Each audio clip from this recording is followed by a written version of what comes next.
I've seen it before. It turns truth into lies.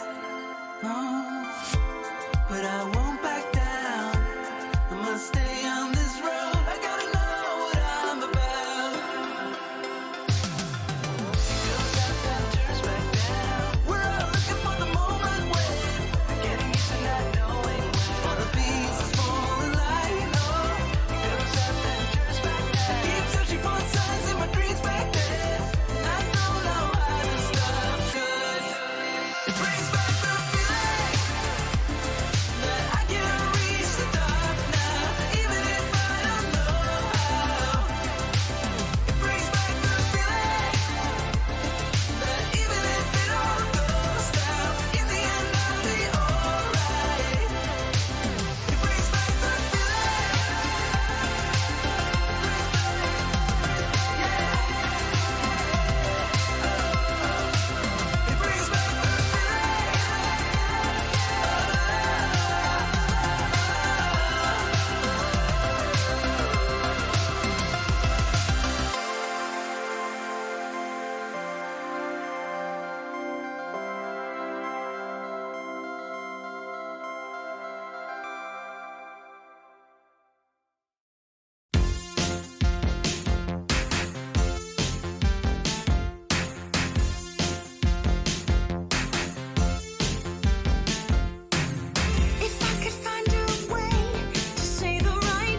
They're all away.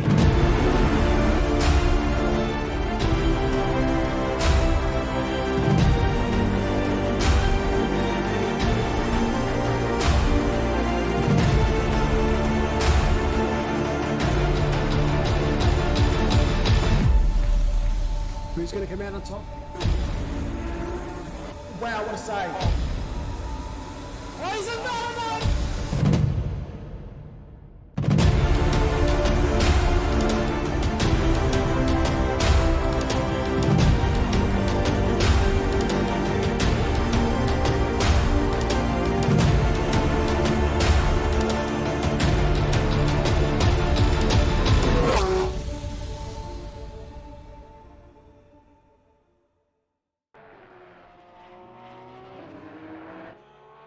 Good evening, everybody. Welcome to Octane Online Racing. Thanks for joining us here with the Asia Pacific Pro-Am Finals. We've got about 30 minutes before we kick off qualifying for the big race. But in the meantime, we've got some Porsche Cup cars for a little bit of pre-show action. And joining me in the commentary box, we've got JP and Glenn. Good evening, guys. Good evening, Samwise. Always happy to have a bit of a midweek spa treatment. How are we doing? Yeah, not too bad, not too bad. I'm excited to see some carnage at the top of the hill. How about you? Yeah, excited, especially in these Porsche Cup cars. Carnage happens on straight lines, so when you make big bendy corners, it's going to be great fun to see. I've never driven a Porsche Cup car. How about you, Glenn? Have you ever driven one of these? No, I've avoided them like the plague. And watching some practice over the last 20 minutes or so, I can see why I've avoided them.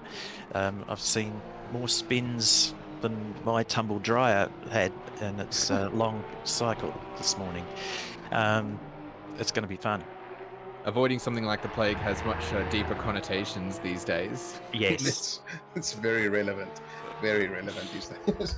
No, I've never driven these cars, but I think, JP, you said that they have no traction control. Is that right? They have no traction control and very little aero. They do have ABS, fortunately, but yeah, they're great fun, but they're a handful. So yeah, they make for great fun racing, obviously being really close to each other. So. Fantastic. Well, we've got 4 minutes left of qualifying. Again, this is the pre-show race, which is the support race, and we'll have the main game running at 8:30. So that's in 20, just under half an hour's time. Yeah, as Dylan points out in chat, if you can drive the cup car fast, you can drive anything fast. I think that's a really realistic take on it. Well, the first car's about to come over the line, so before they do, let's make our bets. Top three, you've got 10 seconds to make your call. Glenn, who are your top three? Screw it. Okay. Just throw me in the deep end. Yeah, I'll Hignett. go. Yeah, Hignett. Hignett, I'm gonna give Patrick Oliver a shout out, seeing he's back with us this week. Yep. And let's see, for third, crikey, Michael Babb, why not? Excellent. JP, who's your money going on? I have to say Cruz, Wong, and Hignett. Ooh, okay. All right. Well, I'm gonna go another direction. I'll go Hamilton. I'll go Piper. And Sorry, I need to interrupt you Right and up. say, Yep. fuck me, thank you, Hamster, for the donation. Just saying that. That is incredible. Merry Christmas to everyone in OOR and to all our viewers. Have a happy new year. Cannot wait for next year to see what OOR has. I think Malak just did 9 backflips, so thanks for that, Hamster. that is absolutely huge. That is awesome to see. I just realized I wasn't in YouTube chat, so popped in just to see what all the fuss was about, and fuss is to be had. For sure. Yeah, I think it's time to. I think that's worth giving a big shout out in that case to everyone that works behind the scenes at OOR. Obviously, Malik is our great supreme leader. who, that's an appropriate title, right? Or Supreme Overlord. We'll call him Supreme Overlord. That's what he prefers, I believe. Yes. Supreme Overlord Mullock, who works tirelessly. There is so much that goes into OOR. I don't even know half of it. There's the amount of series that they run, and you've got him and Cam who are putting all their efforts in. Countless people behind the scenes doing stewarding, doing comms, organizing the races. You've got all of these different servers, all these different time zones. God knows when that man gets any sleep. So that is a very, very valued donation to come in, and I'm sure he appreciates it a lot. In fact, he says, "I love you. Thank you, Mark. You want to join voice?" Is he implying voice chat or as in the voice the show? It's like, do you want to go on the voice? Sing, but I'm not sure if that's a good choice. He says, "I'm blessed to have such an amazing team. Teamwork makes the dream work. It's an honor." Well, it's a pleasure working under you, Mullock. It's such a tightly run program, and I think that's why Octane Online Racing is one of the best series, best racing leagues in the world, and it's going to continue to grow and be as much. So thanks again for the donation. I'm excited for, as we see some Porsche Cup cars going spinning, and I hope this is some of the action we're going to see in this support race. Finish off the Pro-Am for the year. Yeah, it should be fun, but as we welcome a certain Mr. Hamster, Mark Bushell, to the chat. Mark, please explain to us why you are so generous and so handsome. Neither times have you ever said that to me in any other occasion, so that's a very weird thing to hear. Yes, but there's many people listening now, and I have to be nice to you. What? Why does that ever stop you? No, I'm kidding. No. No, look, honestly, just to echo what, I'm not sure who said it now, but I totally agree with them. Like, this past year with OOR has been nothing short of but fantastic, literally. Enjoyed my time here, you know, made some great friends, such as yourself, which is quite odd. But yeah, look, it's a massive thank you to the whole working team, like the admins, the moderators, to all our viewers, and especially to Mullock for just making OOR, really, like, you know, to gather all of us up here who have a great passion into everything that is racing and motorsport. So thank you so much, Mullock. Here. Absolutely. Yep. Cheers to that. Thanks so much again, Mark. That's such a fantastic donation. And you're right. It is odd that JP has any friends at all. Hey! I mean, true, but hey! To be fair, he did scout me for Kovacs Racing, so you know what, he set the bar pretty dang low there. Yeah, to be Absolutely. fair, Yes. That's how desperate I was for friends. So Well, would you like to join us for the start of the support race, Mark? It's your prize. Absolutely. Can we please get Mark to call the start of the race That's what I was just thinking. as a 1950s radio announcer? Oh God, are you seriously throwing me under Yes. the bus already? Hey, you did this to yourself. Hey, my This way is- in here. Yeah, you've paid your way in. This is your bonus for the year. Good luck. Malik is blushing. He says, "You're more than welcome." He said, 4 years has gone very quick. Oh well, there you go. Like I've only joined this past year, so I'm glad to be with a community that's still, well, I think, you know, is relatively young, but going on into the age bit. But yeah, there you go. Glad to be on board. Yeah, and I think it's worth shouting out that this is Neil. This is Malik's full time. He puts everything into this. So, and you know, we all race, you know, virtually for free. It's, you know, it's such an incredible thing we all get to be a part of, and you know, much of what they can do behind the scenes can be a thankless job as well. And they've got a lot to do. They've got to handle not just the exciting things, not just the fun times, not just the wins, but they've got to handle all of the penalties and the stewarding and the all of the hard work that has to go into just putting on a single race. And then on the back end of that, deal with the shit Kunos throws at them too. So yeah, hopefully we have a good couple of rounds to round out the year. Absolutely. And just to come back to the race, our predictions for top three, I think, Glenn, you had Hamilton as one of them, or was I that had it. Samwise? That was That was me. Samwise. And I think you had I both Hignett- Duong. Yeah, I have Hignett, Cruz and Wong. So, Glenn, you can suck it. Yeah, you definitely top that. I think you've got first, second, and sixth. I'm third, 9th, and 10th. So I got 5th, 6th, and Patrick Oliver down in 22nd. But on his valid lap, he did do a 360. So I think that his time could have probably been a lot better. I don't think bonus points gets assigned for that, but Is okay, there fine, not? fine. The best pirouette? otherwise, you see Pat Oliver, he's lost it for you. I think you would have topped me there. Well, I think between us, we've got we've got a lot of the field covered. So I think one of us is going to pick the winner. Now, if you're just tuning in, welcome to Pro-Am Finals. This is our support race. So we've got the main game. It's happening in about 20 minutes. At the end of this race, we'll see the Pro-Am guys go in for their final qualifying session of the year for Pro-Am Finals. But in the meantime, we've got a Porsche Cup race at Spa. And to take us away, we have the very generous, the very handsome Mark Bushell. Going to put you on the spot now. Don't let us down. Oh, gee. Somebody bend it before the You're start. just as cruel as JP. All right, Sorry. and here we go. They're now going a double file. We see someone already spinning out at La Source. That's quite a terrific start for them. Hopefully they can recover as we see them go double file down the main straight towards Eau Rouge. This is a traditional starting point. Still like no, they've got a green flag now. All right, off we go. Down to Eau Rouge, still double file.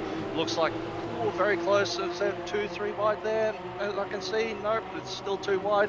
Some people taking the very cautious approach of going just very wide off the track there, and now they're going down as a single file from the looks of it on the main straight there. $10 says he's watching YouTube and not the He's live. watching- That sounds right, yeah. Look, I'm being cheeky then. Hold on, let me just do this. Someone take over real quick, please. Yeah, no, you're all good. It's actually surprisingly clean. Everyone's going very well for presumably cars they probably haven't really driven before. So It I was have very, to very say clean. that I demand chaos, and this I'm not getting my value for my money at the moment. So and that was a great start of race call. So nice work there, Mark. That was really fantastic. And yeah, thanks again so much for your donation as well. So appreciated. And enjoy the rest of your evening and enjoy the rest of the stream. Thanks for joining us. Thank you very much, guys. Enjoy. And Merry Christmas to all of OOR, to everyone watching. Stay safe if you're traveling regionally or internationally. Don't forget to search Slop Slap. I've already been caught out by that. Enjoy, everyone. Happy New Year. Send us photos. Send pics. Well done. Just all right, catch you later. Thanks, mate. Yeah, there was a little bit of carnage. Here it is. A little bit of carnage now. There was the number 88 car, or was that the 888 car? Do we have both an 88 and a 888? I don't know. Oh, what is happening to that stream? There it is. stream is back to normal. Oh, we've got a little bit of side-by-side action coming through. Final turns here. So we are on board with Hignett, and I believe he's being chased down by Brophy behind. It's Who's quite just- a big ball moment going side by side through Blanchimont in a car with downforce. I can't imagine the size of the balls going through there in a cup car side by side.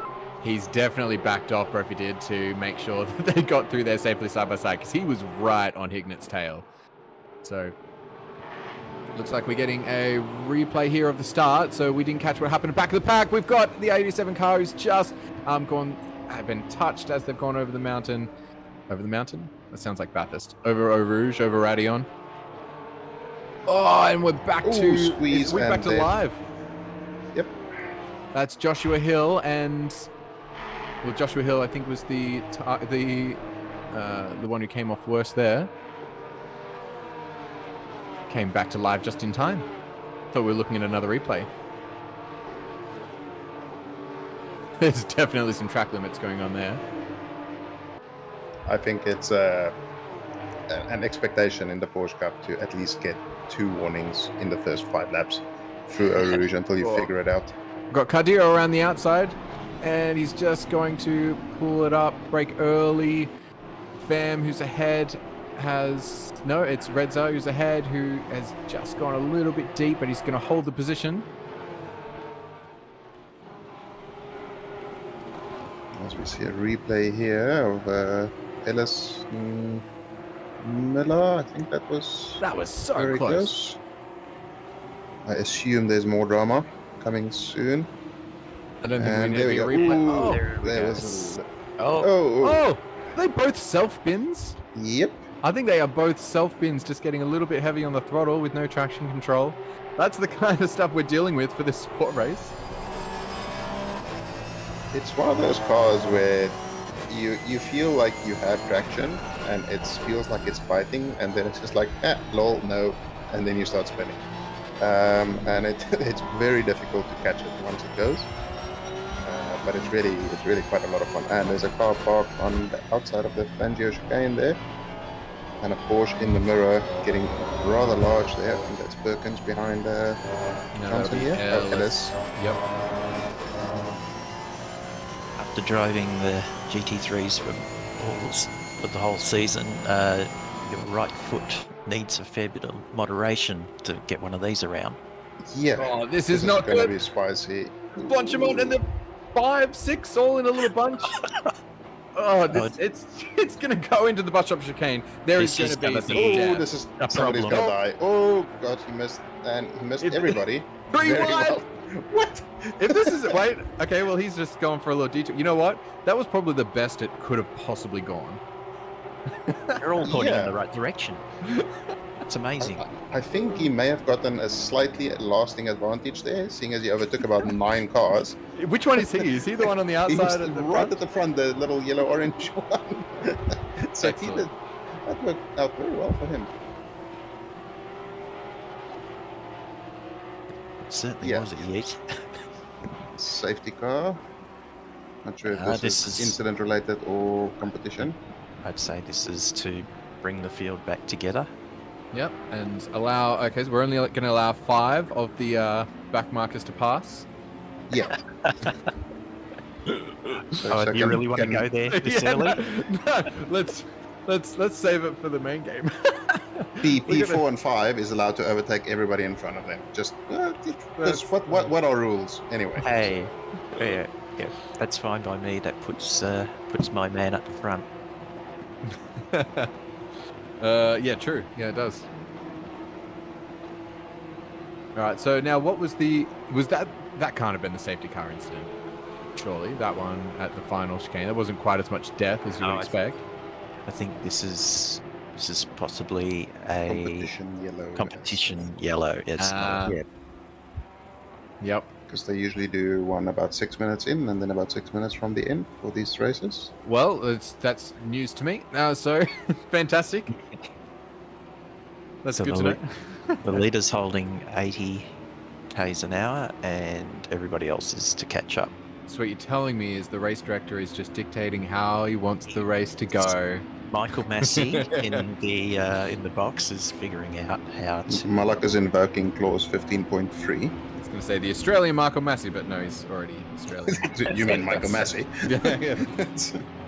Wait, we've got car number 1 who's gone off during the safety car. I think that's at Puon. Well, it's not. Which one is more embarrassing? Spinning before the race? Oh, and there's another one It's off. gone off. Car 7. Who was it? Who was it Nick in Rodder. the F1? Was it Stroll who piled into a wall during? Russell at the Imola Russell did, probably. yeah. smashed into a Under wall, safety car. Yeah. and Mick Yeah, Schumacher and into a Bottas. Yep. Yes. Yep. All happened. All right, we're green again, and that is who are we looking on board with? Looking on board with Cruz. So this is Juong who's really going for it. Flat-footed. has He's to be going a to dive send. up the inside. No, it's not a send. He's gone the outside. He wants the outside line, which, in my opinion, is the better move. But he pulls it up Smartly tight. allowed my Cruise there, just parking it on the apex. It's a wide line. Whoa, a little hop over that curb. Lucky that's a Porsche Cup car. If that was a GT3, he would have gone. Whee! Everybody's being surprisingly safe through the shit. I nearly You ruined almost that. jinxed that. Oh, this is gonna be wild. Are we gonna have a dive down the inside here? I think we might. I would. Oh, does he pull it up? He's gone very wide, and they slip back through. Oh, there's a car just enjoying the view. It's the same car as before that hopped the curb. Nick Miller's. Oh no! There we go into a wall, and we've got Def- another. See, Porsche's dived to the left to avoid, hit the grass, corrected it as they come back on. I'm not sure who it is, but that was impressive. All marks. Oh, and That's very wide. Surely we're going to see some drive-throughs for track. What are track limits, honestly? What are they? This has got to be a dive. You can't go too deep if you're at the car on the left because he's got a car right in front of you, but he's going to try anyway, and they nearly collide. He's gone way too deep off the track. Who is he, Max Verstappen? Sounds like I'm anti-Max. Well, I don't want to get involved in that. We'll get there. I'll get it out of you. Jen's asking in chat if are they drunk. I mean, No, they're driving Porsche. Exactly, yeah. They're just drunk. The cars are drunk. that's right. You've got two options for a good race. Either make everyone intoxicated or make them drive a Porsche Cup car. Is this going to be an epic drift? Kept it. Well done. Excellent. That's and now he died. He saves the drift and then he kills himself. What? Oh, another drift? What is that? Synchronization. Synchronized. Oh my god. Well, if they're not drunk from alcohol, they'll definitely be Oh, drunk no, from oh. the T-bone That was the death. Union Jack car gets destroyed again. He's really having a bad day. A Giovinazzi Russell moment there.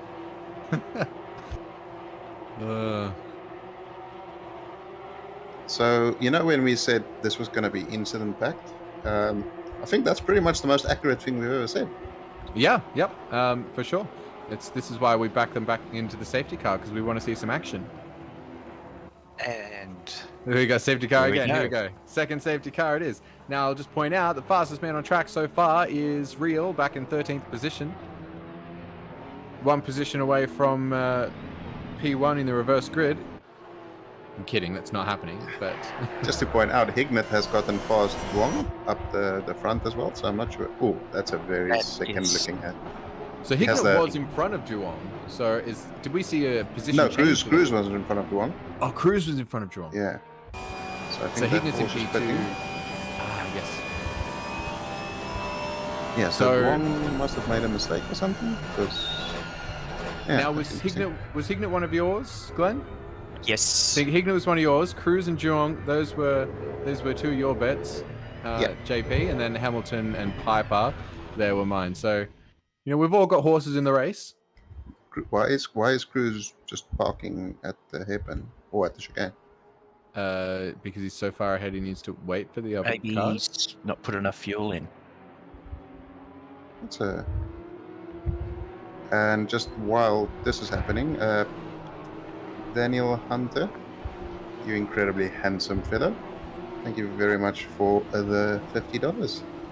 Also incredibly generous. And Murph, Dan Hunter, who donates every stream, is one of the most frequent donators here, and I know that's always appreciated. So a big shout out to Dan for that. Very, very generous guy. Justin Cruz has just noted that his monitor has disconnected. That's Oh, so he just less can't than see? ideal.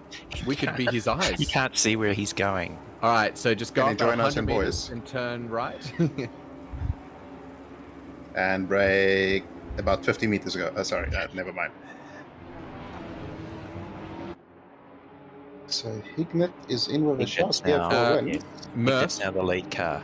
Murph, do you want to jump in and call the safety car restart? It's all yours. If you want it. So the rear cars are catching up with the safety car. Should be going green. Probably when they go through Stavelot 2. Okay, we're going racing again, I think. Yep, Safety yeah. car's going to disappear, and is that going to be a pass? Is that just going to be a premature pass? Oh no, he's going to. Oh, this is side-by-side action going onto the main straight. He's going to complete it on the outside. That was bold. Ooh, But Duong watch is out, interested in Duong. joining this. Yeah, he is. 'Cause the other two got compromised exits, but Duong didn't. So he's got a run at the very least on. Was that? I have no idea who's leading now at the moment. I don't know which car is which. Hamilton. Hamilton's in front. Typical. Hamilton in front, and is this going to be a dive? Has to be, doesn't it? No, it's a he's little too bit far back. Hamilton just moves a little bit to the right just to defend it. Oh, Duong spun! Oh, that's one horse out of the race. Suddenly, the turns have tabled. And so I've got a horse in P1, and Glenn's got one in P2, and Piper's got himself up to P3. What happened to your horses, man? That's somebody just Marco Massied them. They had broken legs, so we just had to put them down. We had to do the humane thing, apparently. And there's that car is parked on the inside of the source again on the exit. Hemster says Hamilton will lead until the last lap. Oh yeah, I don't know if you remember at Alton Park in the support race where he led the whole race and then Oh, he his did it to steering the wheel final disconnected on corner. the final corner. Ah, yeah, he totally did. So he's, man, if there were points for the support races, Hamilton is in. Here we go. Dive up the outside. Oh, that is not a pretty looking Porsche Cup. Some car. very sick cars out there. Wow. Oh, he That's tries to just- pull it up tight, but it understeers massively, probably because of the damage. It's not damage, it's active error. How is Baldwin still in the race? Assuming that's the same car we've seen in all of the carnage so far. I think he's still in the race due to all of the carnage, maybe? Possibly, but I thought he was involved in about 50% of it, so there we go. Look at that car. He's spun a couple of times and he's hit a few things. And Not he's still always. up in P11. Deo is that was a neat, what was that, about a 720? He nailed that. He's done well. Dial points. That's what matters. So Hamilton looking, oh, who is that? Side. Yep. We're looking on board with P4 Piper at the moment, who is his car number 71. So we're looking at the battle for third here between Hill, Piper, and Juong. So Piper's actually lost that position. He was in third at the beginning of this lap, and he's got Juong once again getting a run onto the back straight. He's going to come up to Blanchimont right on his tail. Is he going to back off, or he's just going to power through it? He's going to power through it, and he wants this position. Is he going to go the inside or the outside? Goes to the outside. Is he going to dummy back? No, he's going to try it for the outside. He's going to pull it up around the outside, first part of the bus stop. He is not. So he's just going to hold it there. And he's going to fall back a little bit before turn one, but... So Steely pointing out that Hignett, Baldwin, and Hamilton have soft drink themed vehicles. I know last week I got in trouble because they had green, red, and white cars, which I thought was Christmassy, but apparently it was Italian. So Hamilton, I assume, is Coca-Cola, but Hignett and Baldwin, I'm not so sure. Sure what's happened there. Hignett's just let second and or third and fourth through. Whoever finishes fourth this race wins. That is now race control has come in with a new rule. Fourth in this race wins. So we've got a lot of people slowing up to battle That's for what's fourth now. happening. Okay, so So fourth. Hill and Hamilton, where are you going? That's why everybody's trying to go as slow as possible. Excellent. So and they're backing up into the pack. So you've got we got 529. So everyone in the top five are currently all there, and you've got The slowest lap. It's not going to be long for Brandon to catch up. Race control. Michael Massey ain't got nothing on me. No, Malak, no, that's not right. No. Who's that? That's gone. Had enough of these games. Oh man, that is just straight through the middle. I mean, off the field. that's the opposite of threading the needle. Oh, that was a good drift. That was a grind. He actually think- did. That was a grind. I'm gonna request a replay of that.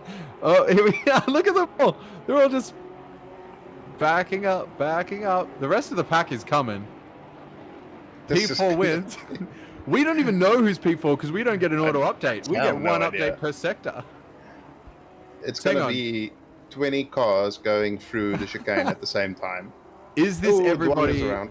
Is there anybody in front of these cars who's on the lead lap? No, I don't think so. Oh no, No. 16's coming up towards the bus stop, so they're still racing. They're still racing for the win up there. Maybe he's not in the There voice goes lobby. Oh, there Hignett. goes Hignett. So 33, I think, is the front of this pack.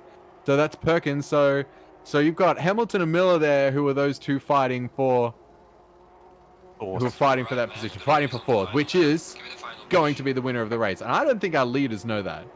I think Hill and Piper have started the last lap thinking that they are in the box seat. Well, to be fair, Malak has control, so what he can do now is just call P1 as P1. And Apparently. Hill got the master strat. Apparently, it's a stubby holder for whoever comes fourth. So, do you want the win or do you want the stubby holder? I mean, that's a stupid question. Obviously, stubby holder. Obviously, it's the stubby holder. Yes. So now, if I'm not mistaken, and I almost certainly am, 33. That's the orange car in front. So that leads me to think that Hamilton is the white and red one, and then our Union Jack car is Miller. That's correct. So they're currently Which one is our Piper? Piper is behind that. You think? No, Piper's No. in second place. Oh, Piper's. Oh no, there. Oh, Wow. death. Oh, jeez. Oh, Death. oh, okay. Excellent. So Piper and Hill are, I believe, racing their own race. I think they're way up the Yeah. road. They are. So they're long gone. So these are the guys 25 currently seconds racing. So whoever ahead. comes second out of this pack here is the winner. So currently, I think that's Miller up in front and Hamilton behind him. So currently Hamilton is in the box seat. We have the hamster in chat being like Owen Wilson, just with a wow every now. Ooh, wrong with the drift around. Wow. That's my best impression. That was We're pretty good, all actually. we're all compadres. Bro, It's amigo. not- Yeah, it's not a that's- bad impression, actually. that's all I Nick. got. Nick Miller now in the prize-winning position. I think. No. So where's No, Perkins? Miller. Where's Perkins gone? Wait, where is Perkins? Perkins is one of these. It does. Remember, our one doesn't update in time. So car 33 is not that one. See, but it's saying that Hamilton is currently in fourth. So that's right. So this is third and fourth we're watching here. We just haven't seen it update yet. Right. So So Hill and Piper going through the final chicane now. yeah. So Oh, that they're is- just going to try and park it up, or no? They're just crossing the line. I so- reckon if you're Miller, you just slam on the brakes right before the line. So whoever comes second in this battle wins the race. Currently, it's Hamilton. Here they go, coming into the final turns. What's the opposite of a send? Just is Hamilton is Miller going to do an It's a unsend? return. Yeah, Let's it's, do a brake test before the line. it's a male return.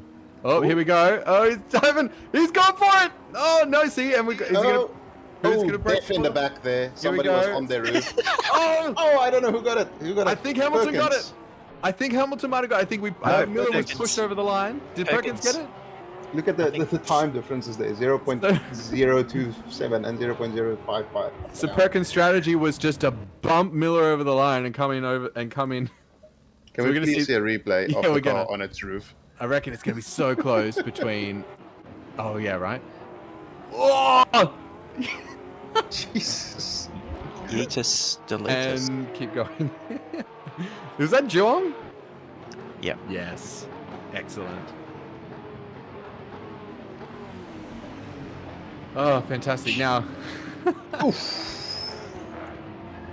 That was something. That was that's a sin, I think.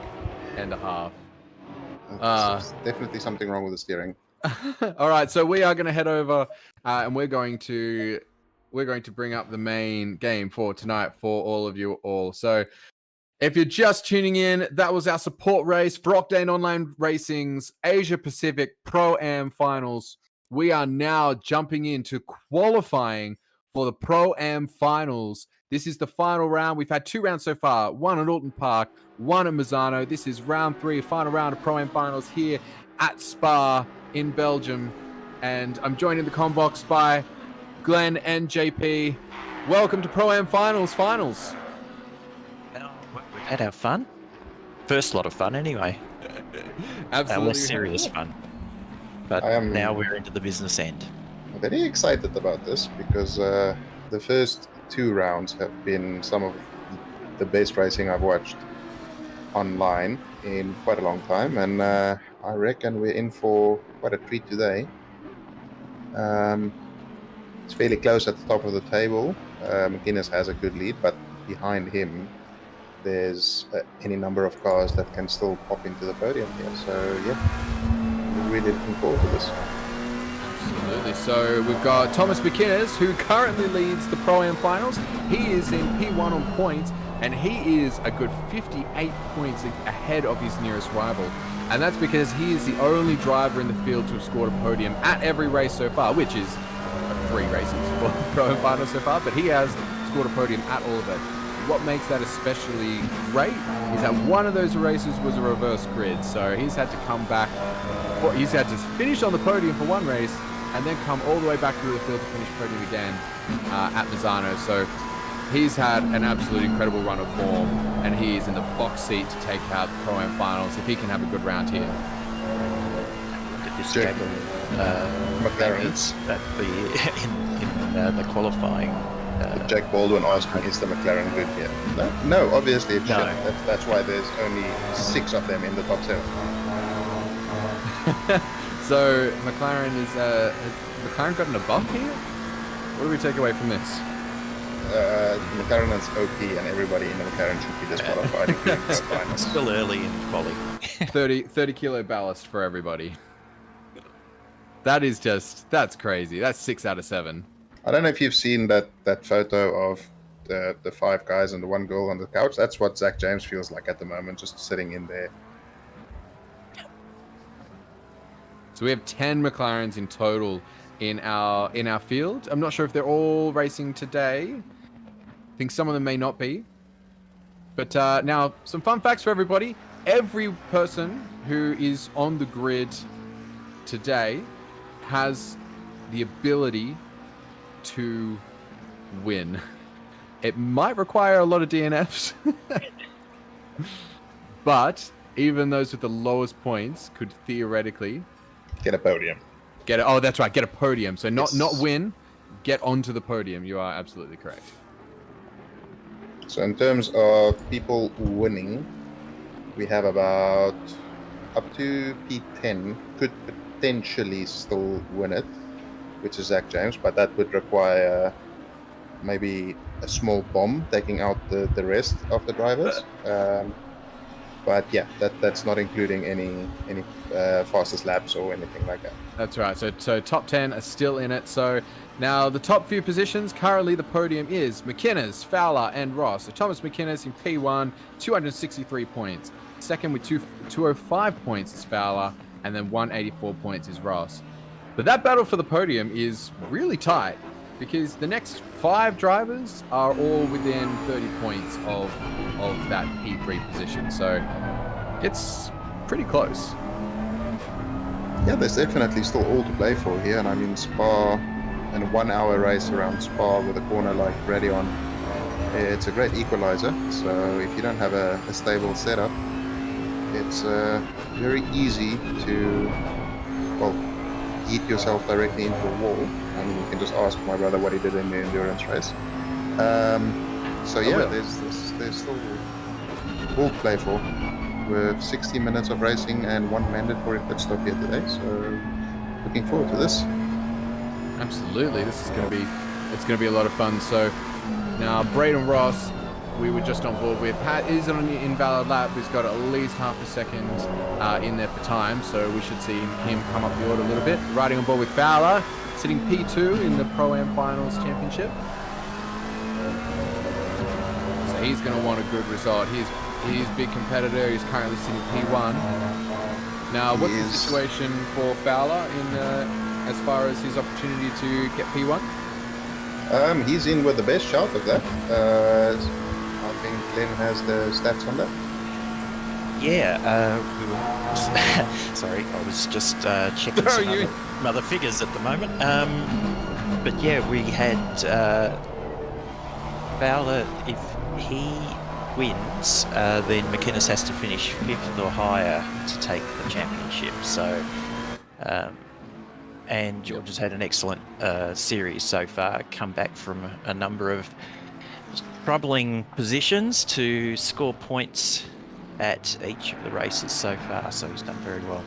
Including a win right on the last lap of last week's race at Mazzano. So he was fighting with Bender. So Dave McNulty in the AM class led the entire race from the start through to the final lap. Halfway through, Fowler has gotten him to take the P1 for that race, with David McNulty finishing a personal best of P2. Still a fantastic result, but Fowler just did manage to get that at the end, which has definitely shot him into a good position coming into the final round.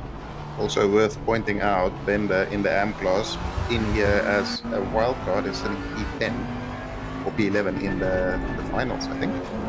Oh, P12, sorry. He's currently sitting P12 in the Pro Am finals. So, P11? great. No, I think you're right. P11. Yep. Oh, sorry, yeah, I read the... Yeah, my bad. Yeah. So P11, that's absolutely fantastic considering we started with a field of 32, I think, active racers. I think we're down to 25 or so. We've got 22 on track at the moment, so a couple of no-shows for the final round. So definitely it's getting smaller and smaller. Hopefully that helps him out a bit with space for qualifying. As we see Braden Ross nearly a second up. Yeah, he's looking at a very high 218 here if he can put this final sector together. See if he gets a good run out of here. Can he do it flat? Can he go up on his time? He's holding it at least, so he's not losing any time. He's just got to want to hope for a good bus stop chicane. Finish off this lap well. So this is going to put him, well, currently about half a second off the P1 position. So I'm not sure exactly how high he'll go, but he's going to go a lot higher than P12. Oh, he's got time in the bus stop. It's over a second. Oh, it's just going to dip under. It's going to be 9 tenths. Oh, he lost it there. 8.5 tenths up. P4. Braden Ross, but you know, an extra couple of tenths wouldn't even have gotten him another position because top 3 are all within 8/100ths of each other. Bill's going for pole here. Oh, he lost a little bit too much out of the final corner as Fowler just went faster as well. So even if he did not lose that time, he wouldn't have gotten pole, but it's so bloody close up at the top there. I mean, Braden Ross with a fantastic lap and he's 8 tenths off pole there, so just shows you how competitive it is. So I think we said that McInnes needs to get P5 or higher. Was that right? To win the Pro Am Championship. If Fowler wins, yeah. If Fowler wins, yep. So P5 or higher, no matter what happens in the rest of the race, guarantees him the win. So that's what we're going to be looking out for that one, and we'll give you guys updates on the P2 and P3 in the championship for Pro Am finals as the race goes on. Can somebody ban Philippa, please? Just for a little bit, or just mute her for a little bit with her Bentley OP. It's triggering me.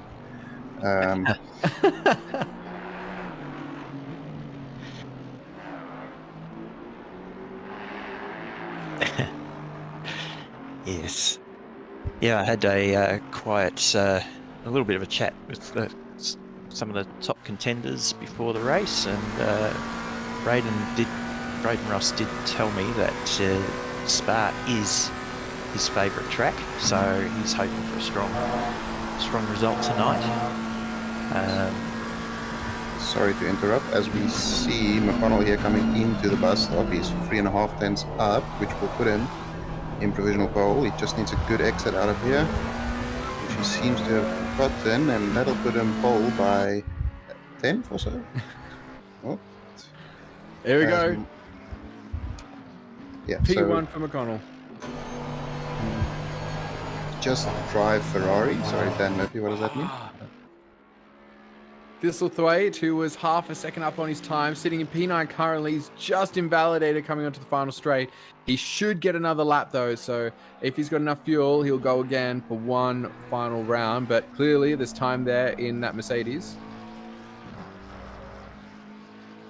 Convoy is up 7 tenths here, 8 tenths. He's gaining a lot through there. He must have had a pretty poor run through there on his fastest lap so far.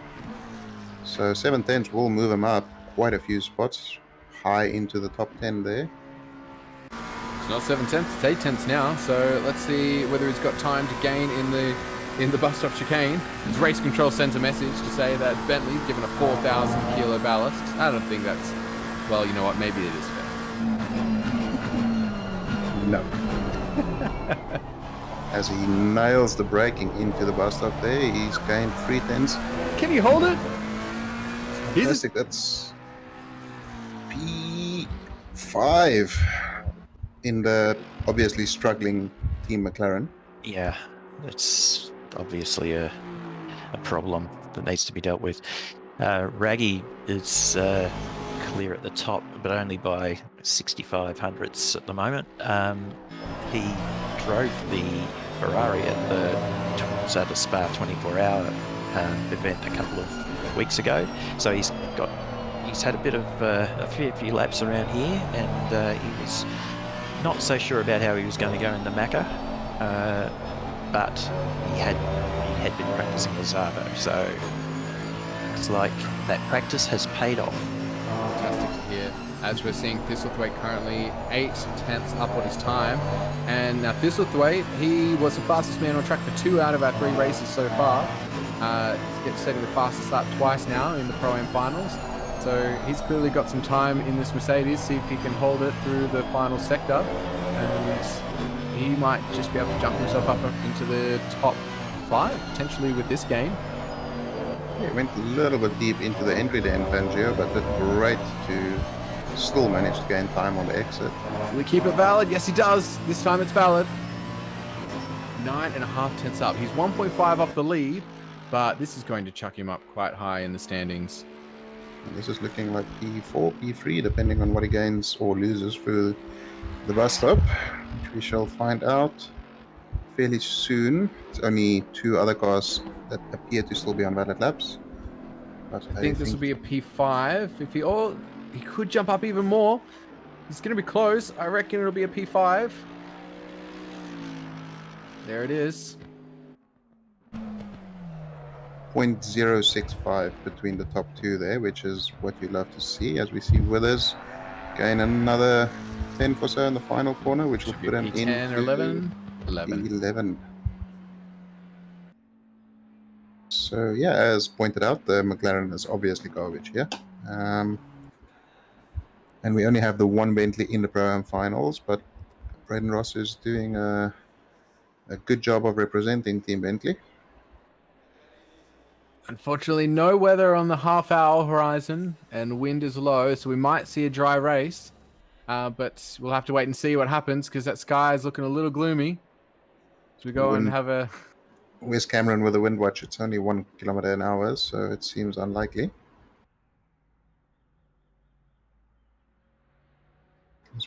Oh, very nice. Is this the Red River? Going for a little ride. Ooh, I love the detail. How far into the bush are we going? I feel like we're going down a water slide. Oh, under the bridge. There we go. Some ambitious drone footage. Pre-race.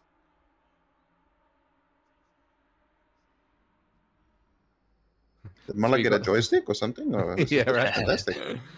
You've got the race director going, no, what are you doing? We're just trying to show an overview shot of the track.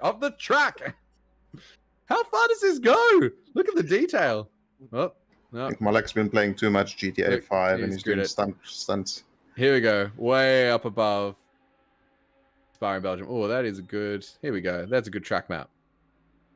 This is going to be a great race, boys. I'm excited. This is great. I'm getting we've got seasick. all of our top contenders for the championship are all up front. Is that a hedge maze? So it was off to the side of the track. Excuse me while I try to bring you back to the race, but What are we doing here again? Oh, it's just shit racing. Oh. Sorry. Yeah. So yeah, McInnes, who's obviously leading the championship, he's done well in qualifying, but probably not as well as he would have liked. I'm sure McLaws and Thistlethwaite would be putting the pressure on him. So yeah, he just needs to keep those two, or Convoy and the rest behind him, and he'll be champion regardless of what else happens. So, if you are just tuning in, we are about to go underway with the final race of the Pro-Am Finals for Asia Pacific with Octane Online Racing.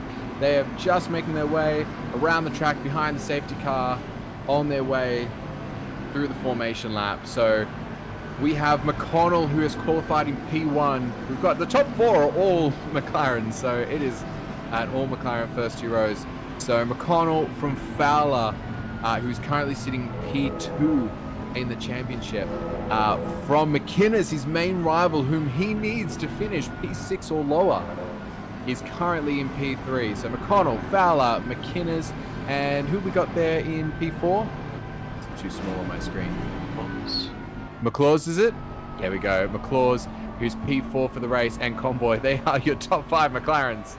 And then Thistlethwaite comes in with the Mercedes, who's going to be there on the 3rd row as well. And then Braden Ross, who is our 3rd place contender for the championship. He's back there, starting P7 in the race too, so he'll be on the 4th row of the grid. This is going to be a good race. Is I'm looking forward to this. Sorry, you go ahead. Yeah? No, I was just going to say, T-Mac was not so confident before qualifying tonight. He was having some trouble getting the car track combination working with his setup, but I think he'll be very, very happy to be starting in P3. Yeah, I think he seems to have figured out those problems because he wasn't very far away from P1. And can somebody just ban Moritz? We are waiting for the starting Thistle. We have Mike Tyson in the chat. So where are we now? We're just coming along onto the back straight. So this is it. Now the key is going to be staying safe over the top of the mountain, because if you have any of these key runners bin it, then this championship gets blown wide open. Because after you get past the top 2 contenders who are a little bit further away from everyone else, you have a group of about 6 or 7 cars who are really, really close on points. Really, this could be anyone's championship if some awful things happen. For example, turn 1 going up the hill. Yeah, that's a nice championship lead that McInnes has there. It would be a shame if something were to happen to it. Now that is a blatant attempt to. All right, don't do that. We wish him a good race. Yes, no, absolutely, definitely not wishing any ill will. That's good. So there we go. So McConnell, now he's currently P6 in the championship. So he's about 100 points off the lead, just over 100 points off the lead.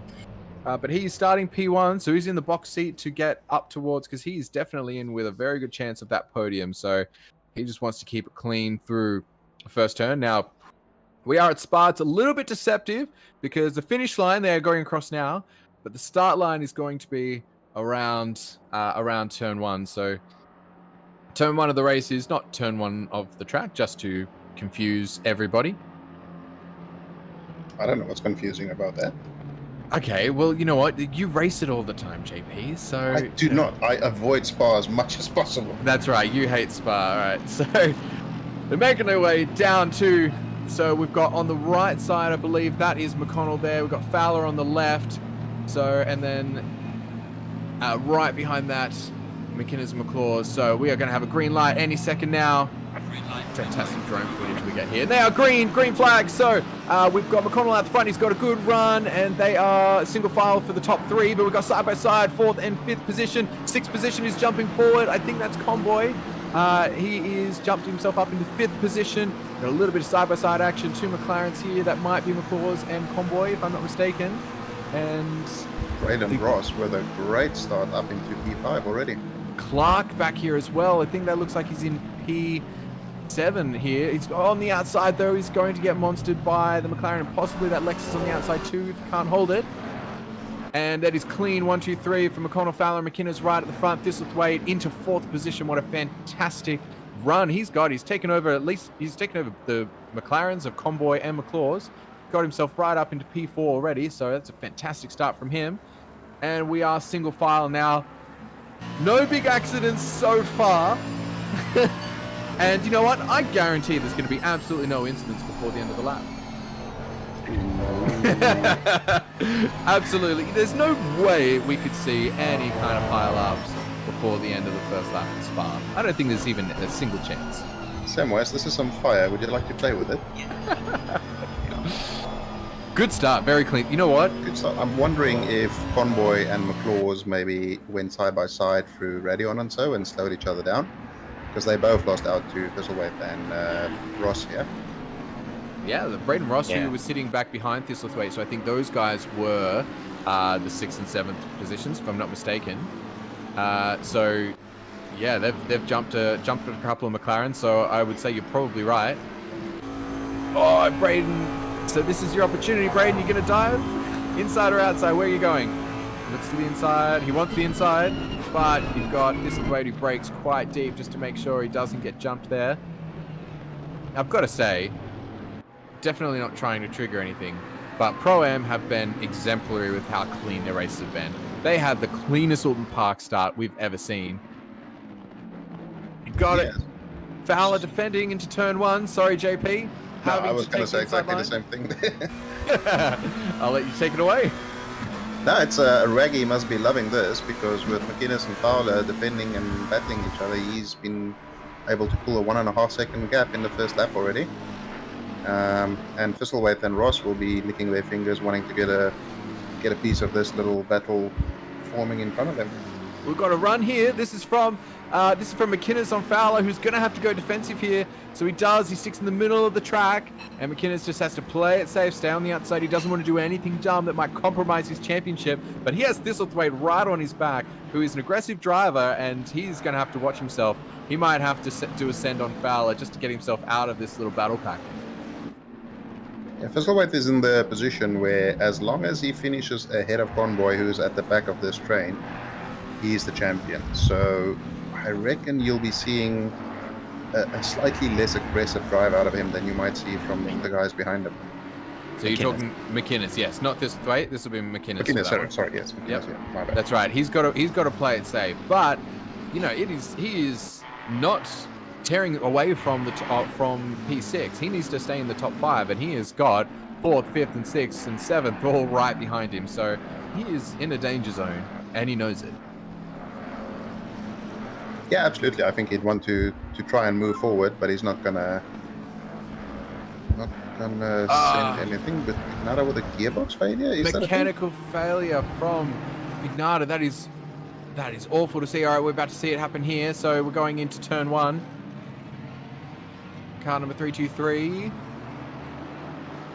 Oh, here we go. It is a gearbox. He cannot shift gears. He's stuck in first gear, and unfortunately for the car behind, he couldn't do anything about it. He just can't shift. Bender was back there as well. So, this possibly a little dive on Ross. No, Thistlethwaite goes just deep enough again just to ward off any of that potential dive. But that is awful news. Pignata's had the worst luck in this finals round. He's had such good pace in every round, but he's just had some awful luck for positions. Yeah, he's definitely shown he has the pace, but I think was it Alton where he also had some kind of technical failure? Yeah, he absolutely has. He's had a couple of those this year. So he was in split red, and he had some absolutely fantastic positions. He came in as a Pro-Am driver, and I think it was first round. He came second in the first round because he got a first position in a race and a third position in his first round. And then at Bathurst, he was sitting in P3 and unfortunately had an accident in the second round as well. So he would have been leading the championship as a Pro-Am driver in split red if it weren't for a little bit of unfortunate things happening at Bathurst. And it looks like he's had a bit of that unfortunate stuff happening to him here as well. May well call himself lucky, because if he was leading after a round or two, he may have gotten a promotion up to pro. Very true. What happened in Split Blue with Michael Young was leading, and he got himself a promotion. Absolutely. So the team at OOR like to see the first few rounds because, you know, the competitors come in, they don't necessarily know the pace, so they judge it the best they can. We've got a system for classifying cars, but of course that won't always be completely representative.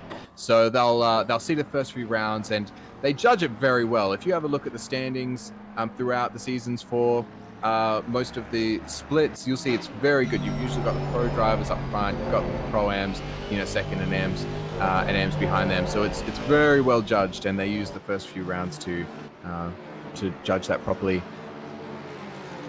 So yeah, Maurits just mentioning mechanical failures in ACC You can blow up the engine. I think that was. Ooh, as we see, Cristiano Liano. not able to save it coming through Blanchimon and didn't hold the brakes there, but he luckily missed everybody. I suspect he might have actually tapped the brakes coming through Blanchimont because he was right on the tail of James, and I think he's just got himself a little bit spooked being so close behind. Maybe James has lifted up a little bit and he's had to lift or brake, and unfortunately that's you want to be full throttle through Blanchimont and nothing else. These cars will get very unstable if you suddenly lift the throttle or tap the brake at high speed if you're turning at all. These Yeah, two 100%. having a good battle.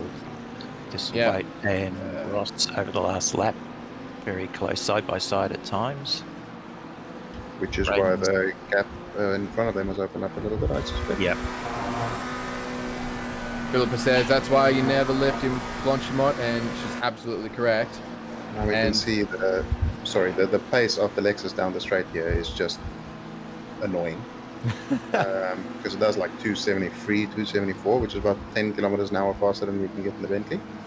Oof. So you see the McLaren was there fully in the tow, got a good run out of Radion, and as he saves a good little slide there, he still didn't make up any ground on the Lexus down the Camel there. So Moritz, regarding, so we just had to cut off JP explaining regarding the mechanical failures. It's not necessarily, I don't believe it's a game thing normally. Usually that'll be a hardware thing. So he may have had a problem with something to do with his computer or his hardware.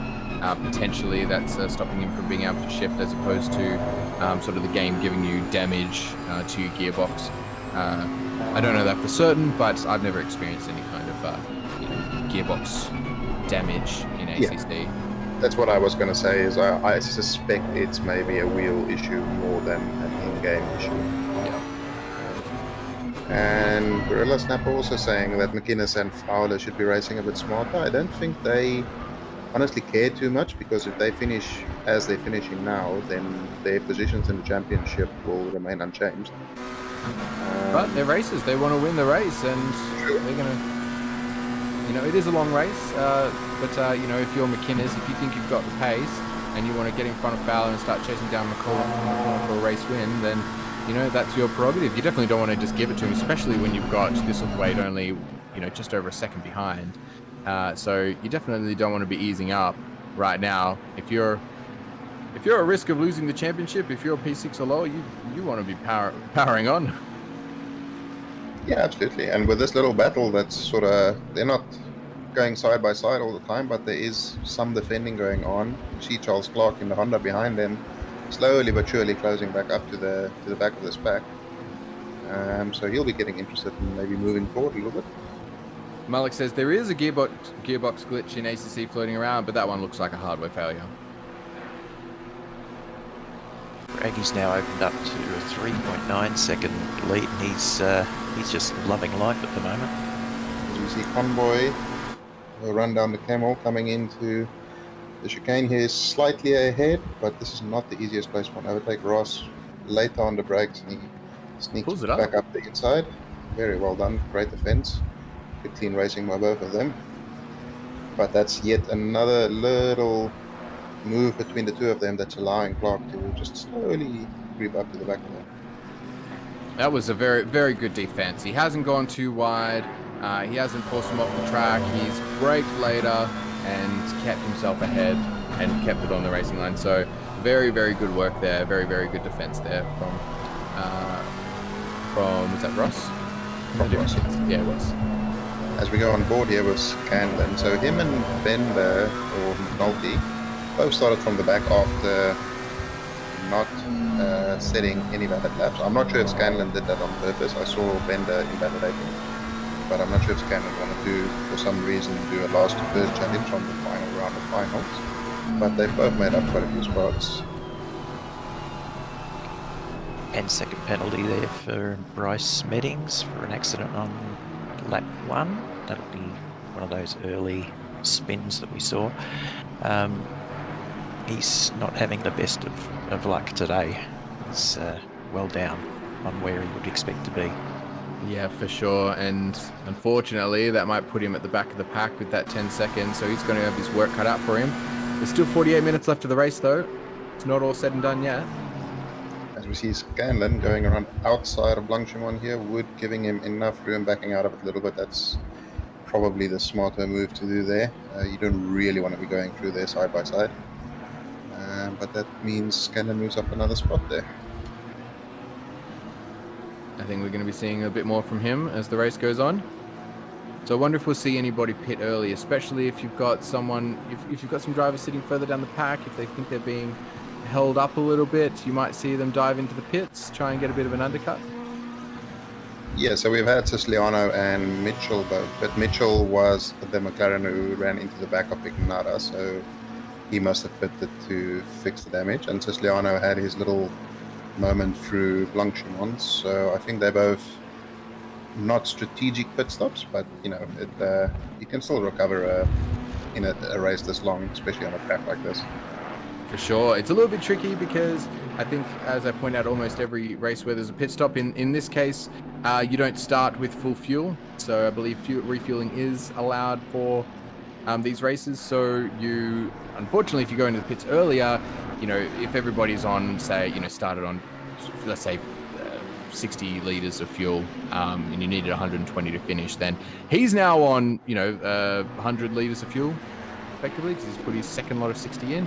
Everyone else is now on 40 liters, so yep, you know, that's the deficit there. And I believe that fuel weight has a bit of a bigger impact now after 1.8 as well. And as you can see now, he's being lapped by the leaders, so that'll just cost you so much more time as well. Especially on a track like this where the pit lane is about 423 miles long. You definitely lose so much time by pitting early as well. Yeah, it's definitely not the kind of pit lane where you want to be making an unscheduled pit stop. It's your race is pretty well over if that's the case. As we go back on board here, looking back from Bender down to Spidey. The two last first challenges right up each other's chuff now.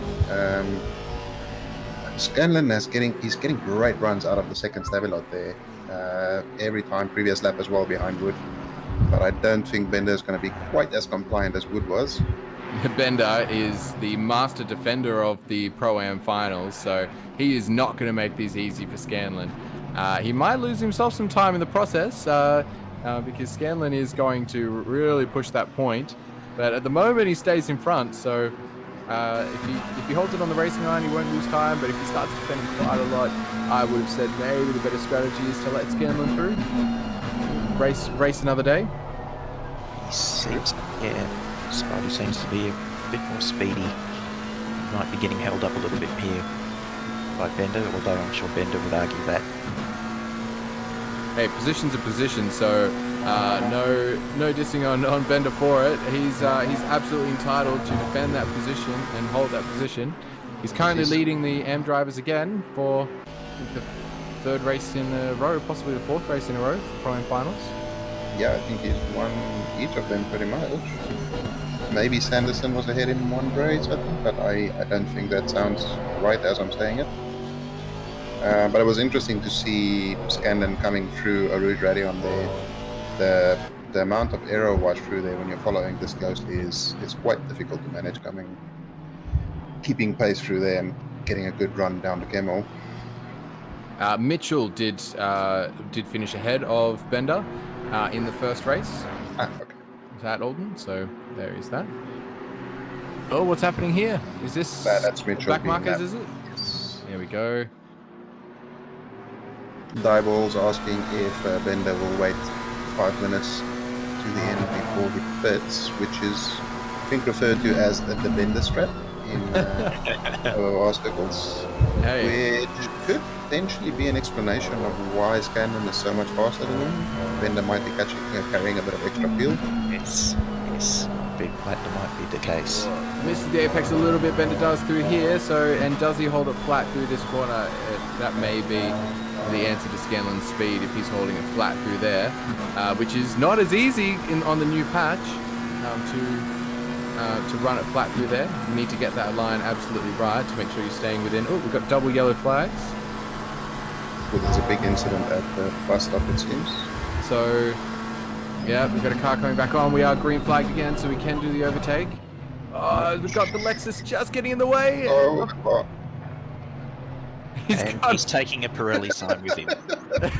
What's happening? I think that's an unauthorized. You are not allowed to add aero to the car throughout. There it goes. Look at the sign go flying. That is, you know what? I'm impressed with Kunos just for that feature. just for that one. Feature is being generous, but yeah, let's go with it. Yeah, that was. I think we'll get a replay of that at some stage, but that seemed like a fairly hefty incident between Van Bar and whoever else was involved there. As we see Scanlon get a good run on Bender there up ahead in the road, he should be able to be past him by the time they get to the chicane, which it seems it is. Side by side, Bender, is he going to send it? He's not. He's going to settle in behind and continue racing. So that was a good move from Scanlon. Dave McNulty does not make it easy. Just ask Fowler or any of the other 3 cars that he raced for. Or anybody who's been behind Bender on track. You know what? I can testify to that. I was behind Bender at Silverstone, and he made that bloody difficult. So, props to the wide man himself. Oh! Okay, Siciliano had another Blanchard. Oh, and that's McLaws, I think, who got caught up there as well. So, yeah, that was just unfortunate for Van Bar and McLaws. They're getting involved through no fault of their own. Is he avoiding something? Oh, he is! He smacks into the... Is that... Ah, that's... Siciliano with his second incident at yes, it is. Blanchard. Smashes into the Mercedes, and that's just going to be, you know, race-ending damage at that speed as well. That Lexus does a great job to avoid, and thankfully doesn't end up in the wall as well, so he's able to make it back on and continue racing. That's who we saw come on in the middle of the Bender and Scanlon battle. It's unfortunately why you have to hold your brakes during an incident like that. Could have maybe potentially avoided the incident with the McLaren there, but yeah, Van Bar really had nowhere to go there. He couldn't avoid anything that happened there. Oh, this is such close battling. So the Honda's going to go around the outside of the Lexus. If he can brake late and pull it up, really stay tight. Well, you know what? He's going to complete it before they even turn into the bus stop. So, oh, as the Lexus goes into pit, probably a smart move. I imagine he's carrying a fair bit of damage after that. No, actually, I take that back. He shouldn't be because he didn't hit the wall. He actually did a very good job to avoid hitting the wall, even though he slid along the grass for a little while. His tires must be a bit warm. True. Blue flags here. Oh, that's going to be close. So Ross has gotten past Thistlethwaite at some stage. He's up into P4 now. McLaren making it really difficult for Thistlethwaite. Yeah, that's McLaws, who was just involved in that incident and pitted for damage, so his race is essentially over now. He didn't quite stay off the racing line, but Thistlethwaite has gotten through. He was only 0.2 of a second behind at the last split marker. He's been about half a second back from Ross this whole time. He was 0.2 behind. I think he's going to be more like 1 and a bit seconds back maybe now. So he's going to have to claw his way back there again. But I'll just make mention of the Ross Thistlethwaite battle, but also Fowler and McInnes. About half a second between them as well, and it's been that way for a little while. Yes, and I believe Siciliano has retired. He did receive a 10-second stop-go penalty there for dangerous driving, so I think based on how his day has been going, I think it's fair enough to maybe turn it off, make a cup of tea, and then smash your head into a wall. There are days like that, aren't there? And I didn't think you could get much worse than a drive-through at Spa, but a drive-through where you also have to sit and wait for a little bit of time, yeah, you must have done bad for that. That's a pretty awful punishment. So we have lost 3 cars, I think. Yeah, we so started far. with 22. Yep. So that would be Pignata, Siciliano, and I'm not sure who the other one would have been.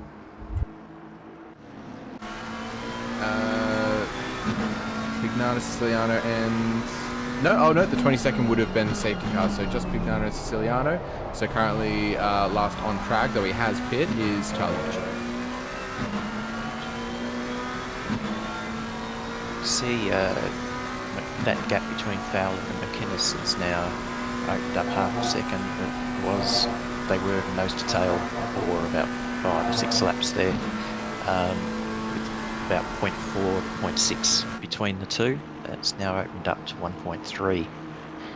After he got his little bit of space there, he actually pulled 6/10 on that last lap. So he's come in with a 2:19.3 actually, and I believe, was that a fastest lap? No, fastest lap is currently 2:18.8 from McConnell out front, but that was 6/10 faster than both McInnes and McConnell on that last lap. For Yeah, it's Fowler. worth pointing out that after the gap opened up a little bit, the McConnell gap is, as you said, 6/10.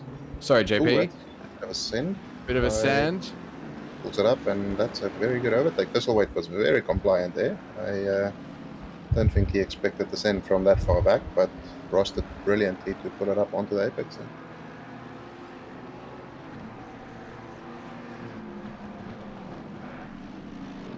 We see Clark has gotten past Convoy. I'm not sure if Convoy was involved in making a small mistake or something. So I'm just going to take a minute and just calculate where we are in this championship battle. So, all right, who's got a good memory? What were our qualifying positions? I think we had McConnell was up there in P1.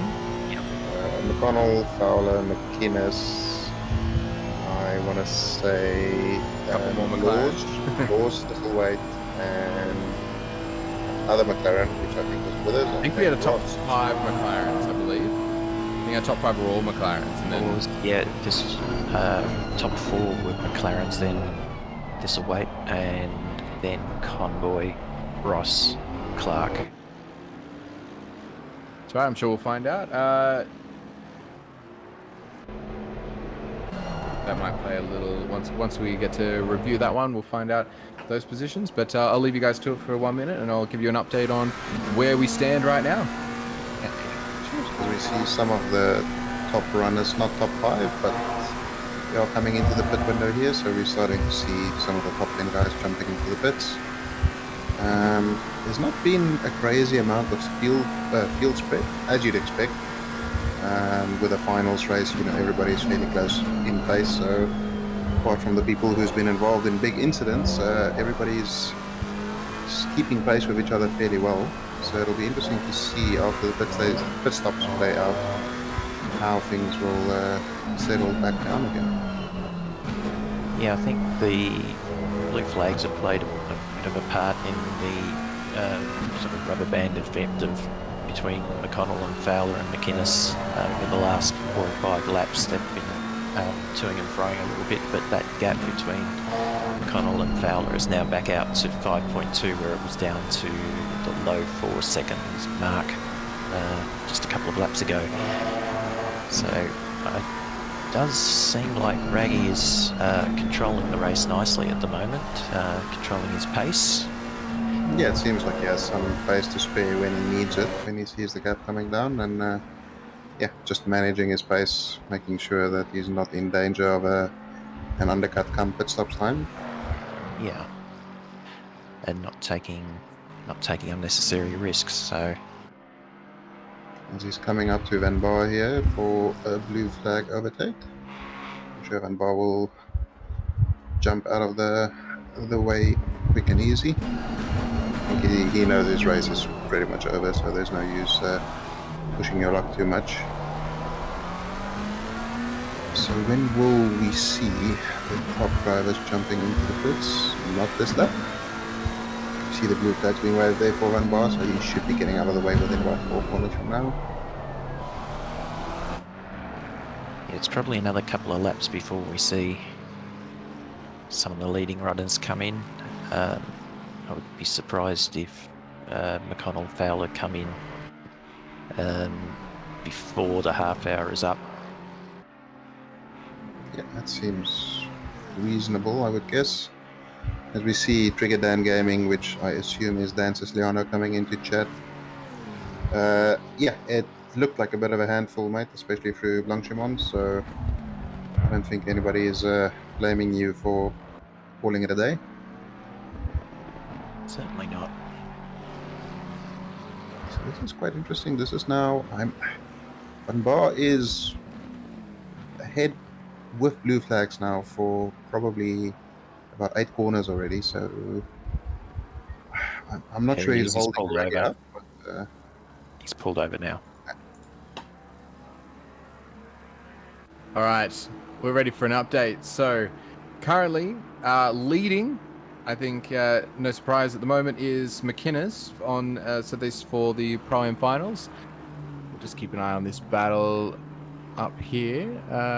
But yeah, currently, and P2 is Fowler. Now P3 is McConnell, who is stolen it from Braden Ross, who's back in fourth. So they are now about 20 points separated. So McConnell with the win. He is a good 23 points ahead of Ross now. So that's the battle for the podium is still on, but McConnell is putting himself in the box seat.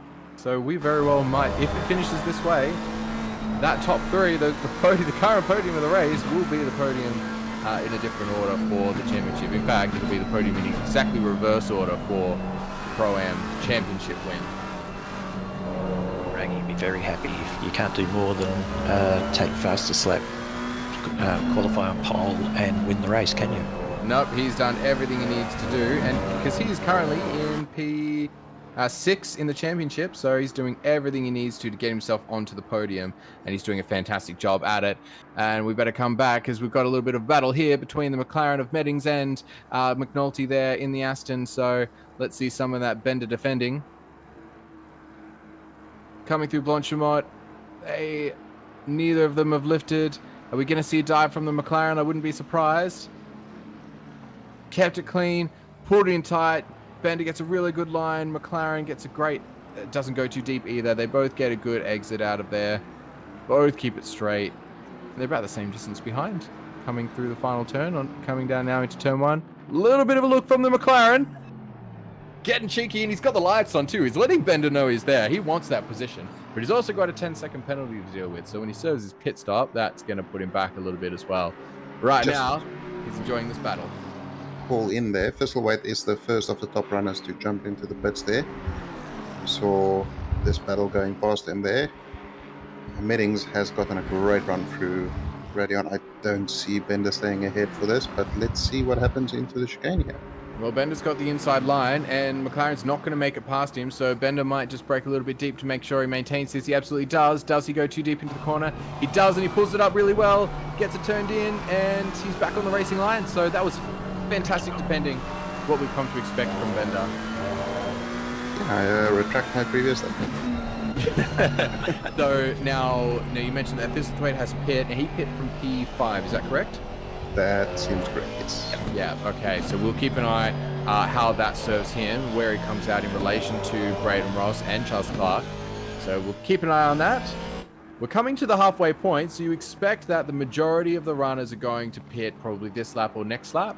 A lot of people, unless they're going for a different sort of strategy play, will probably pit somewhere in the middle. That said, if you've got really good pace at the moment, if your tires feel good, and you've got some fuel, you keep running, because that'll be the time you get to run on low fuel. As soon as you go into the pit, you're going to be 60 liters heavier.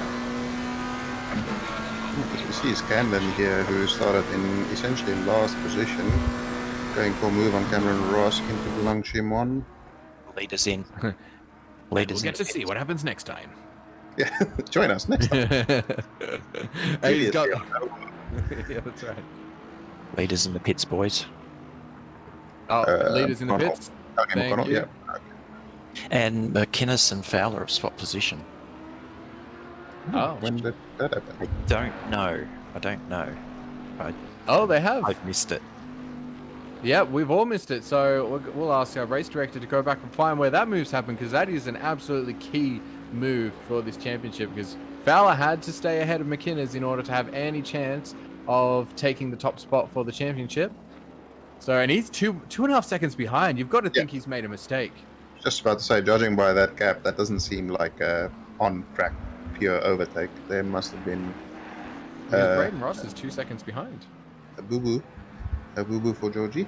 We're about to see the replay of this boo-boo. So Fowler in front, McInnes behind in the wide. He goes deep into turn one, and that is just a clean move from McInnes on Fowler. So Fowler's just gone a bit too deep into the braking, He's turning really wide, but he's going to have a good run down here. So where does the 2-second gap come from? I think we're going to see soon. Did Or- McInnes just turn on the afterburners, or? 'Cause, Possibly. No, I mean, this is. Pulling away. Wait, does the McLaren have afterburners? I don't know. Philippa, don't deny it. Blah, Not Yeah, sure. that's interesting. That was because it? They've been matching each other fairly closely on pace, so Maybe surprising George's to having see. some tyre trouble. possibly, yeah. Be getting near the end of the stint here. Well, Fowler has been doing low 219s. He did a 221, so he's made a mistake somewhere on that lap. So 219.7 from McInnes, 221.7 from Fowler. So I would say there's certainly been a mistake at some point during that lap. And it's in. McInnes is in, and so McConnell currently sitting P8. He's the front runner still, of course, of those who have pit, and he had a healthy gap though, so hopefully he's not being compounded by any traffic. Looks like he's got himself a bit of a clear stretch of track, so that's going to be good news for him. Bad news for those in P2 and P3 in the corrected order, which is McInnes and Fowler. Oh my god, we're just going to watch this whole... Look how awful this pit lane is. It's so long. This is Braden Ross, though. It's going through around, so he's a couple seconds behind. Yeah, this pit lane just sums up Spa for me, to be honest. How It's can we fair. make an awful track even more awful? Yeah, let's put them in the pits for 49 days. So race director is not being subtle. We need to watch Thistlethwaite versus Ross, because we know that they were battling before Thistlethwaite went into the pits. So he's coming around. He's going to be entering the back straight in just a moment. Ross has stopped for his mandatory tire stop. So we'll see what happens. It's hammer time for Thistlethwaite. just before this battle plays out, it's interesting to note that through the pit stops, Convoy has gotten back in front of Clark, where Clark was ahead of him going into the pits. But yeah, we see Thistlethwaite coming into the bus stop here. Ross is still stationary. He should still be stationary for another couple of seconds. So Ross is the back car there, the one right in the middle of the screen in that little bottom right corner.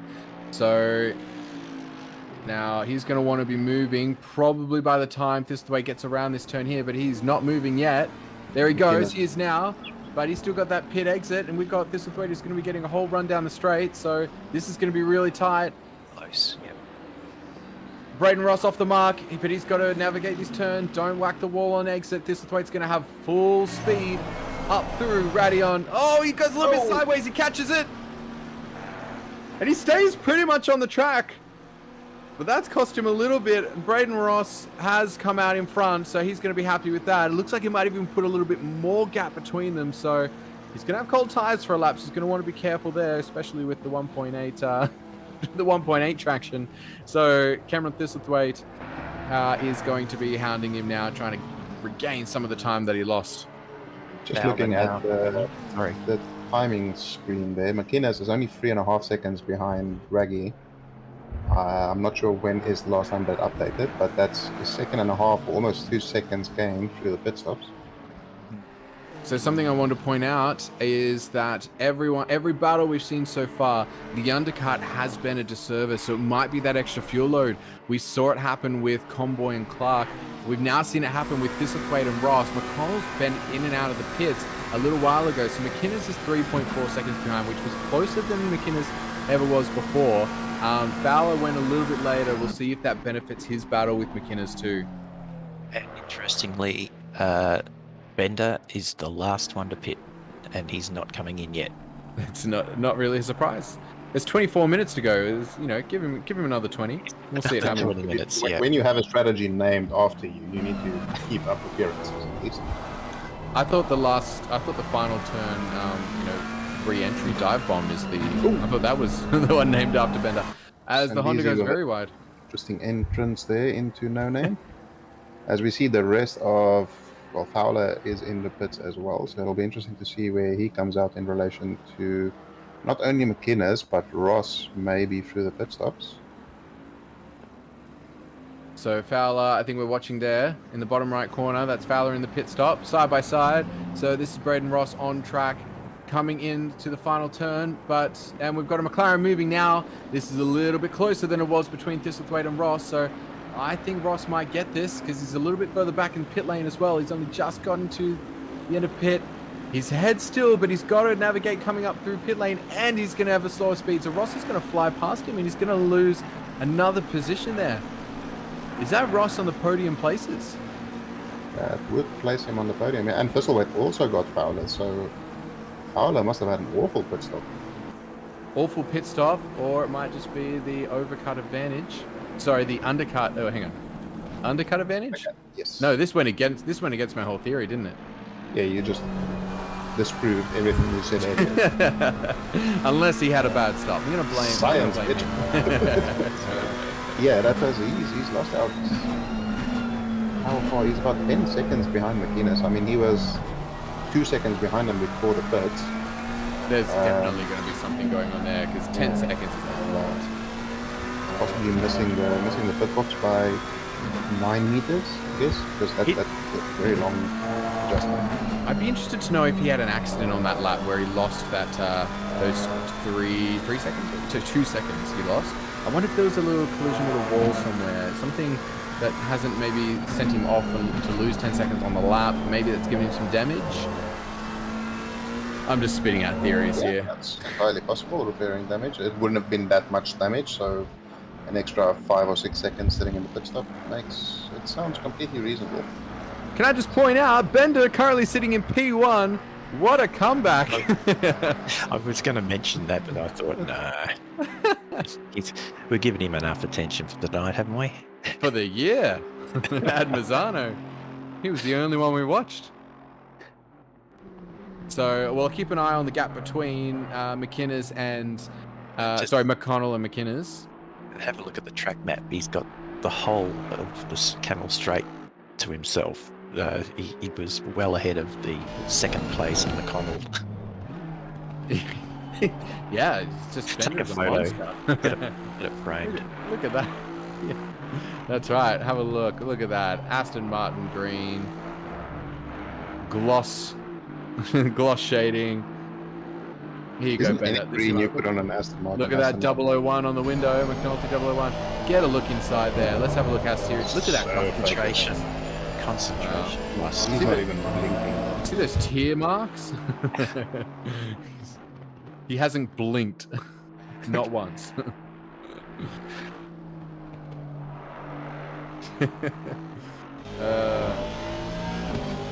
Bender racing hard for that PS5, says Hemster. So even Conboy is under a second behind Fowler as well.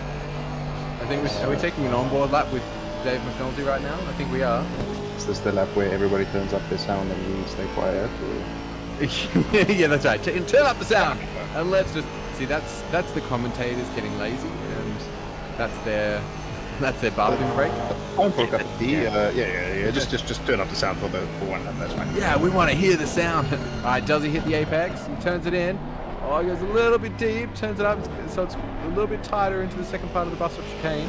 This is what you get, Bender. We're gonna rip into every part of your lap. We have to stay on board with you while you're. He hasn't pit yet. All right, where's his brake marker? A little bit past the 100 board. Getting to first. It's sort of on the apex. Turns it in, gets on the power. No, he was a little bit off it there too. Like, now this is the real test. Is he going to stay within track limits? Place your bets. You got 3 seconds. Yes. No. You are correct. Glenn, you win. Fucking hell, man. I don't trust you for anything. Here we go. Down the Camel Straight. Is he going to get a little bit further to the left? How close to the left does he get? He could go a little bit. He could go a little bit closer to the left. He does hit the apex on the left. I have some questions of Kuno's, and that is, where is the car in the mirror? Where is which car in the mirror? Or is where's his car in the mirror? Well, we're looking. Well, no matter which way we look, it's the same view. That's it. I don't think this game is unplayable. I mean, if Kuno's priority was mirror physics, that would explain a lot about the rest of their priorities. Well, it's one of the features.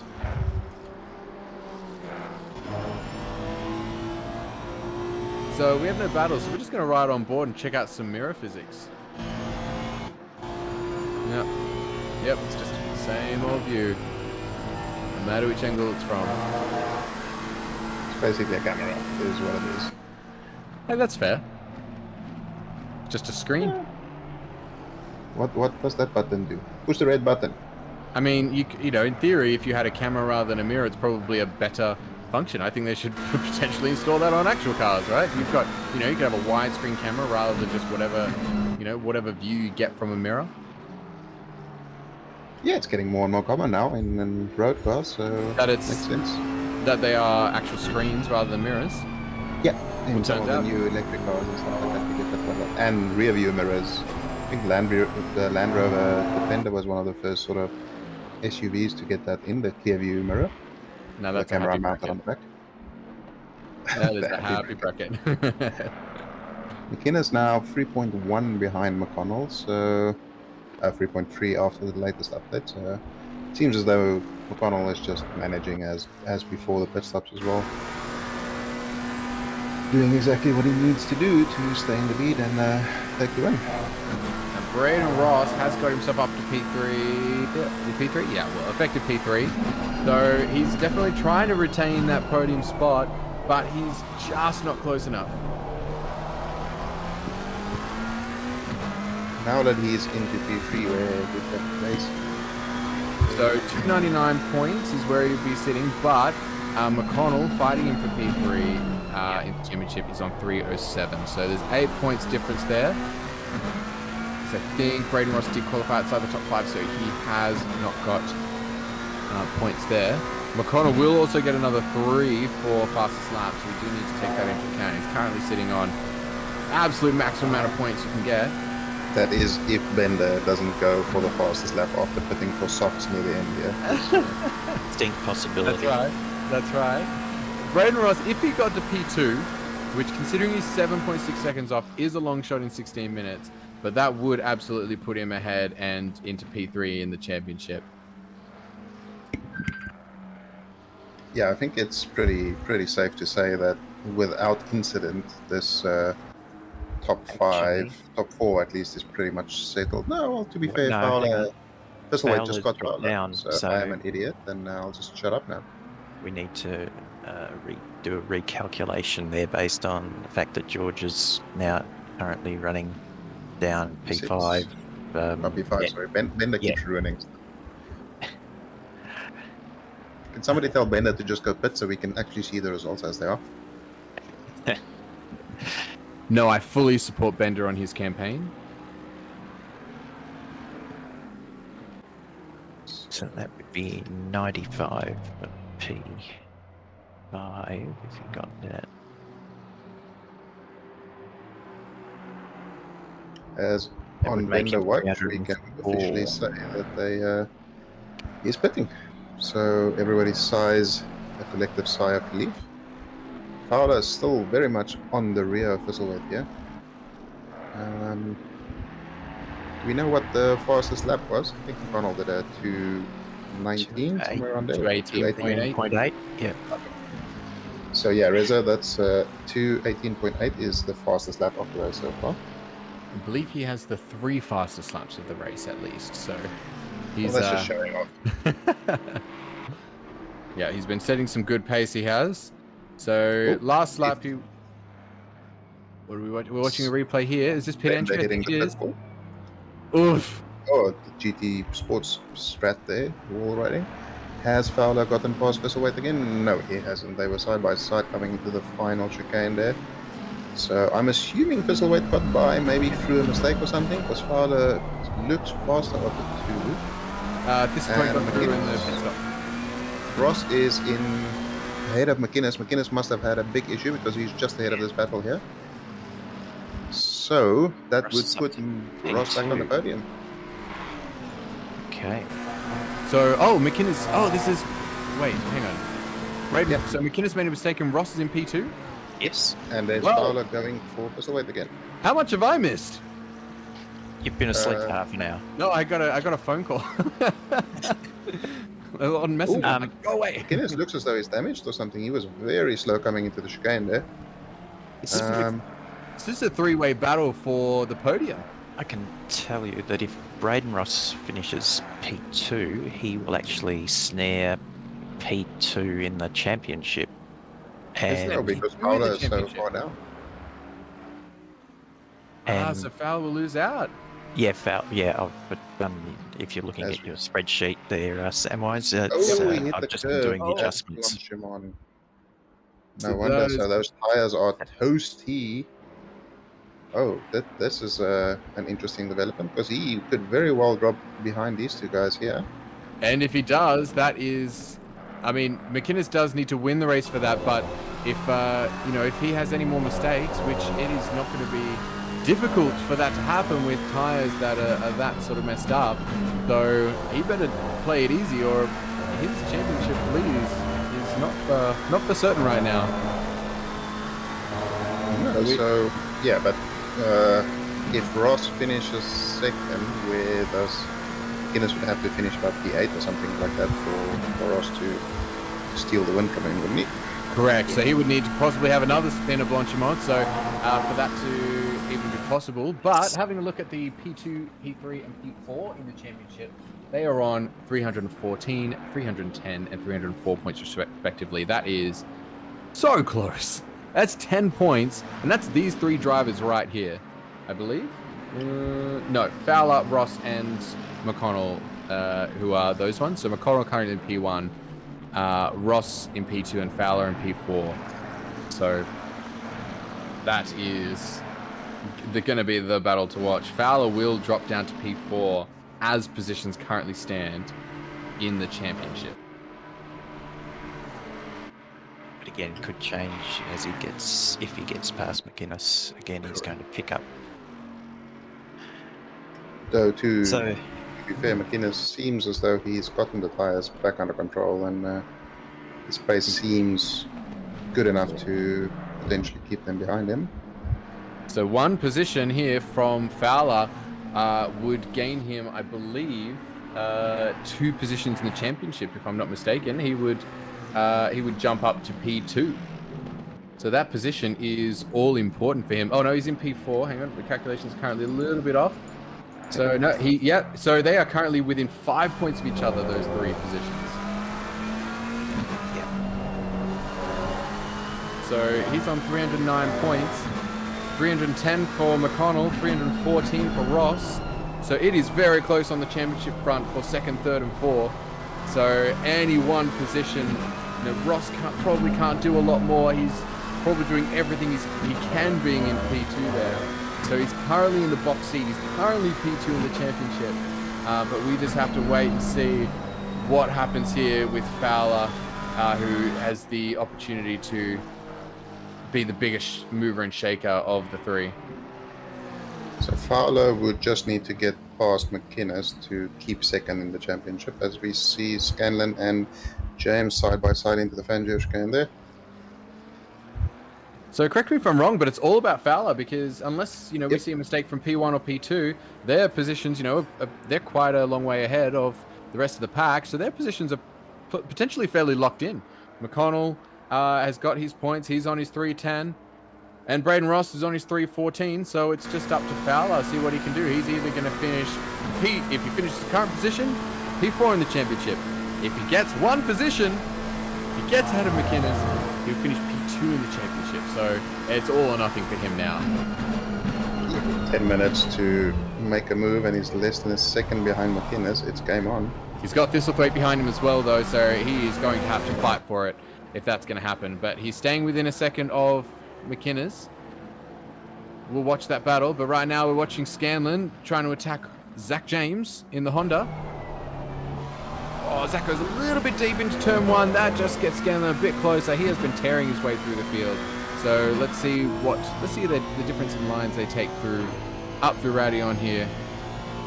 Just to point out, Scanlon started in 22nd, and he's currently running P10, so he's had as you said, tearing through the field today. Great result for him so far. Zach James gets a really good run through up the hill, so he has potentially extended that gap a bit. So the Honda, not too bad down the straight.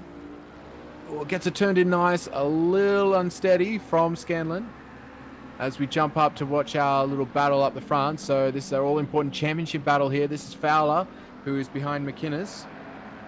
So coming into this round, Fowler was P2 in the championship, but if he wants to retain it, he needs to get past his biggest competitor, McInnes, who is right in front of him. McInnes at this point is set to win the Pro-Am finals. Fowler, he's either going to finish P4 or P2, and that depends on whether he finishes right here behind McInnes or in front of him. Absolutely still all to play for. And just an update on Bender Watch. His strategy did not work. So anyway, moving on. He's 1.4 seconds behind his Pro-Am competitor, Wood, back there. So we'll have to, we can keep an eye on that, because Neil Wood was definitely behind him coming when he's going into the pits. And yeah, going long has not served Bender well. Although he did have that little clonk with the pit wall, which might have, if he's repaired that, he's lost a bit of time. So Yeah, that's also fair. So just keeping an eye on the lap times here. That was a 2:19.1 from Fowler, 2:19.3 from McInnes. So there's about 1.6 tenths there. That was to Fowler's advantage on that lap. So he's definitely got the pace to take it to McInnes. Looks like a handful through there in the aero watch there. Zachary James still keeping Spidey behind him despite Spidey's best efforts. It's interesting, Fowler takes a very different line to McInnes into the chicane there. It seems it was the previous couple of laps as well. Very close here again. So this is the second time running through up the Camel Straight. We saw this last lap. We saw the Honda get a great run. Looks like he might even hold it again. I don't think the McLaren has much it can do against the Honda in a straight line, apparently. A lot more steady through there from the Honda. So McLaren's going to want to be patient here, take his time. Otherwise, he's just going to lose too much time. He needs to get right on the back of that Honda and just keep it steady. Oh, the Honda goes wide. That's going to put Scanlon right on the back tail of James. The back tail? Back tail? That's what I said. Hey, Okay. you know what? It's different to the front tail. It's very different. Yeah, Rear wing, back tail, you know what? Get off of that. your back tail or just your back? But he is right on that rear bumper. See, I've used, using all the different terms. Side by side. Here they go. So McLaren, is he going to hold around the outside? He is not. This is a fantastic battle here. Zach James is holding his own. Clean run through there. Is it going to be a dive up the inside here for the McLaren? There he's not. He's going to hold it steady. Hits the apex well in the Honda, but the McLaren is getting a good slipstream there. This is going to be, if they get a good run through here, which they do, this is probably going to be side by side through Blanchimont, because that McLaren is going to get a bit of a slipstream effect from the Honda. So unless the Honda can get some extra power going up the straight here, he's going to be under attack. Oh, no slipstream. The Honda's got great power up the straight on this track. I'm really surprised. Yeah, Philippa saying in chat that Spidey must be running quite a high downforce setup or something like that, because in general the McLaren should be faster than the Honda in a straight line here. He lost ground in the slipstream. So he's not going to get it on the straight. He needs to make it happen on the corner, so he's going to have to play a steady game here. Ross behind going, yes, boys, battle. Keep fighting. Excellent. Excellent. I don't know exactly who it is. 1NE_T. The Bentley in P2 is making my front tail wag. That's my brother, unfortunately. But he's adopted. He's adopted, is that right? No, not really, but I wish. That's why you have one of the many confusing dual names in OOR. So I don't know what's confusing Jay's about two Honeckers. Jay's Honeckers. It's Well- perfectly reasonable. I mean, okay, correct me if I'm wrong. He's John, Yes. and you're Jean. Jean-Pierre. Jean-Pierre. Okay, but let's ignore the Pierre bit. We've got John and John. That's not cool. Well, I think it's very cool. I mean, that's just your opinion, Okay. man. I'm just dissing on you, and while we're at it, I'm gonna have a shout out to Al and Ali Kairudan. Written, yeah. Weatherburn also, Jacob Lee has a brother as well. I've seen the guys in some other league that I've seen. I just want to point out that the person making fun of my name is called Samwise. So, Hey. literally, you're a character in Lord of the Rings. You cannot be making fun of other people's names. I absolutely disagree. What do you got against Lord of the Rings? I have nothing against Lord of the Rings, but they also have people called Faramir and stuff like that. So, not exactly. Faramir, thank you. Camp Farmer weighing into the discussion, shall we put it? You can read that for yourself. Oh, What? Spidey Here up we go. inside here. That should be. Somebody has to back out. No. All the brakes. And Ross, as planned, has worked perfectly. So yes, that's right. He did get the position. Scanlon has managed to get through. That's really unfortunate for Zach James. He put up such a great defense, and there's probably only one lap to go? Possibly 2 laps to go of the race, and that's really unfortunate there. Yeah, McConnell's a little bit too far along the lap, so there'll definitely be another one after this. Yeah, VTech definitely kicked in at an inopportune moment there. That's not what you want to see. Yeah, that's really unfortunate. Yeah, Philippa says, why are all you people always lifting in Blanchemont? Well, you can probably forgive him. They were side by side, but he was trying to keep it on track, I guess, by lifting. But don't lift through Blanchemont. Take it from the best. Philippa says, stop lifting. So stop lifting. And just drive faster. Apparently, it's you could have held it around outside if you did that. You'd be going off track to hold it. You might be, I don't know, you might be hearing from some protests if you go that wide just to maintain the position. True. Yep, all right, and McConnell, so we are riding on board with McConnell. He's done a fantastic job. He's, 15 seconds ahead of the rest of the pack right now. 13 seconds ahead of the rest of the pack. That is a really remarkable feat. He is absolutely flying. He's had what is referred to as a boring race in the lead, which is what everybody who leads the race wants. It's just a boring race on your own, lapping, nobody's bothering you, and you're not having to defend around outside of Longchamp and potentially Tokyo drifting into a wall. So half a second now, Fowler and McInnes. We're entering the last lap now, so this is the final lap of the Pro-Am finals. McConnell is leading. McConnell has put himself in the box seat to get P3 in the championship. But this is our main battle. This is Fowler and McInnes. This might be his best opportunity coming into turn 1. He doesn't dive, but we got a little bit wide from McInnes. Fowler's got a good run. He wants to hold it in tight. He wants to have a good, clean run.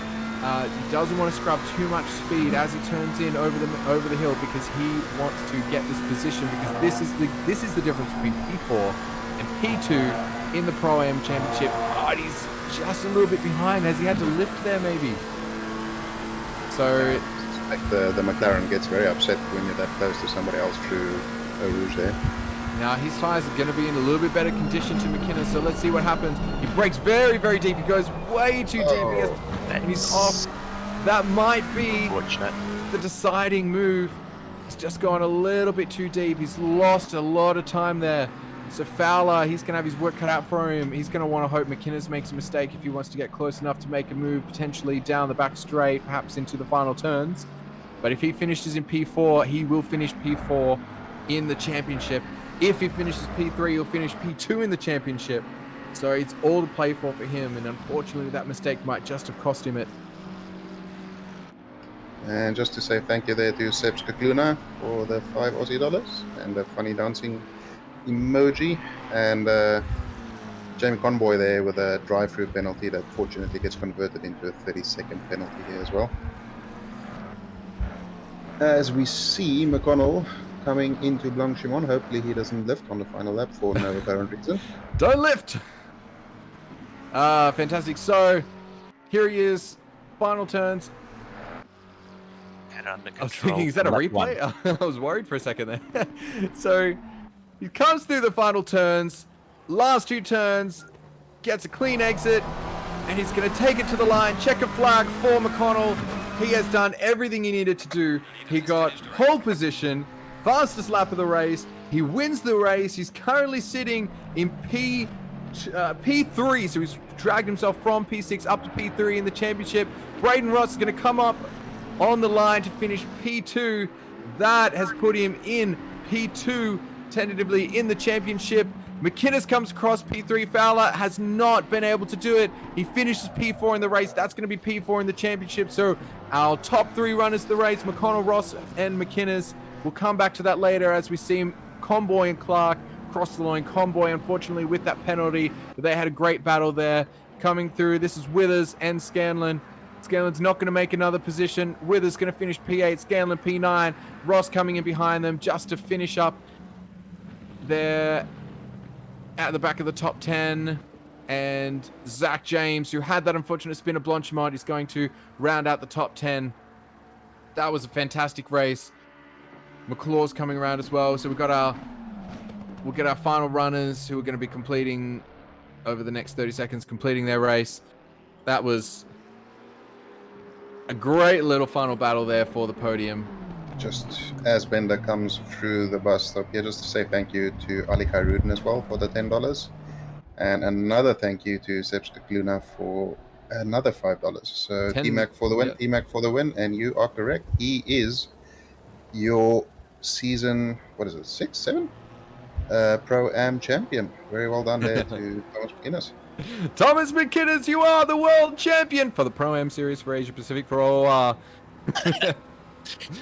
But he has absolutely done it. So P1 in the championship for Pro-Am is Thomas McInnes. He has absolutely killed it. He's gotten, I think it was 3. He's gotten a podium every single race for the Pro-Am finals. So he absolutely deserves it. He's coming home on 381 points, well clear of his nearest rival. He has got that first position. Braden Ross has dragged himself up into second position in the Pro-Am finals. So, no, Michael, no, says Race Control. Wait. And then Ben McConnell wins the race, gets himself onto the podium of the final tally for the Pro-Am Championship. That was awesome racing from everybody across all 3 rounds. They were a pleasure to watch. Worth pointing out that McConnell, with that result, pips Fowler by a single point to pop onto the podium there. So he did everything he needed to do, and Fowler just wasn't able to get the move done on McInnes at the end there. That's right. That qualifying position did it. Qualifying 1 place ahead of Fowler is a 2-point swing. So if Fowler had gotten the 5 points and he got the 4 points, that would have been Fowler at the back end of the podium. But McConnell did everything he needed. If he hadn't got the fastest lap as well, Braggy, he wouldn't have got the win. Exactly. If he didn't Wouldn't get have got the 3rd place, sorry.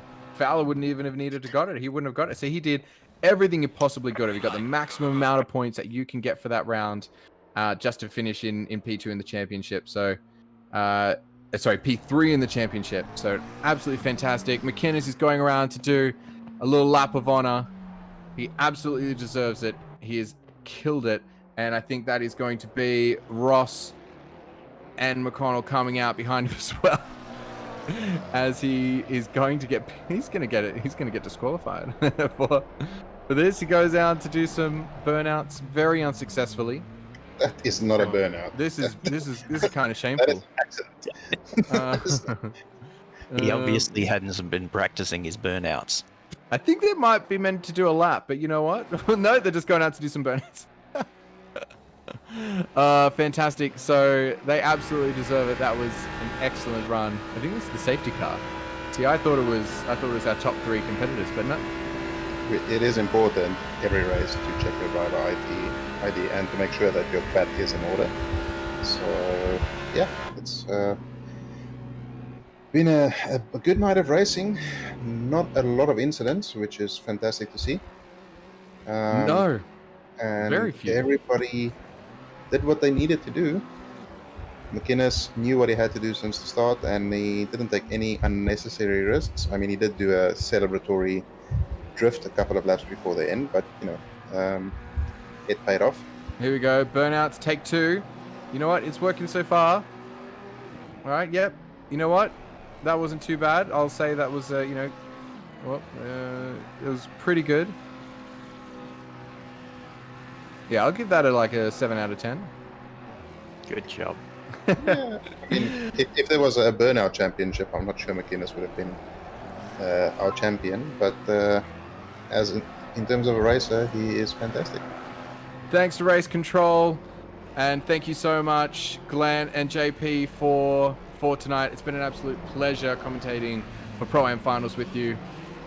Bit of a reminder to everybody that we have the Pro Finals on tomorrow night, so tune in tomorrow night at 7:45 Australian Eastern Standard Time. You're going to have the pre-race, you're going to have the support race, and at 8:30 sharp will be the qualifying for the final round of the Pro Finals. So get in there, come and join us, have a watch, and then don't forget we've also got the Silverstone 12 hour? 12 hour? 12 hours of Silverstone this Saturday. So we've got qualifying on Friday night, and we've got the race on Saturday. So join us for that. It's going to wrap out the year for Octane Online Racing. So make sure to join us. It was a pleasure, guys. Thanks so much for joining me. Yeah, thanks, guys. The whole finals season, I want to call it, the 3 rounds has been fantastic, and enjoyed being in the box with you guys. Hopefully we can race as well as we commentated tomorrow, Samwise, and solve. Yeah, not likely. We've got Thistlethwaite. Ferox in the comments says, can confirm AMG is shite. Well, you wouldn't guess it based on your results. You've actually been one of the faster runners for the Pro-Am series. So it's been a pleasure watching you race. Thanks so much for giving us something to watch. And remember to get your Christmas raffle tickets. Ah, yes. Thanks for the reminder. Get in that Christmas raffle, everybody. The draw is tomorrow night, if I'm not... Or after the race. That's Silverstone, isn't it? After the race. I thought it was after qualifying, but yeah, correct. After the race on Saturday. Yeah. There's some epic prizes, so definitely worth getting in there, and hopefully getting yourself maybe a new rig or a new steering wheel. Good one. Fantastic. Thanks, boys. Yeah, it was a pleasure. We'll let everyone go to bed now. So enjoy your night, everyone. Pro-Am Finals tomorrow. We'll see you there. Catch you later. Cheers, everyone.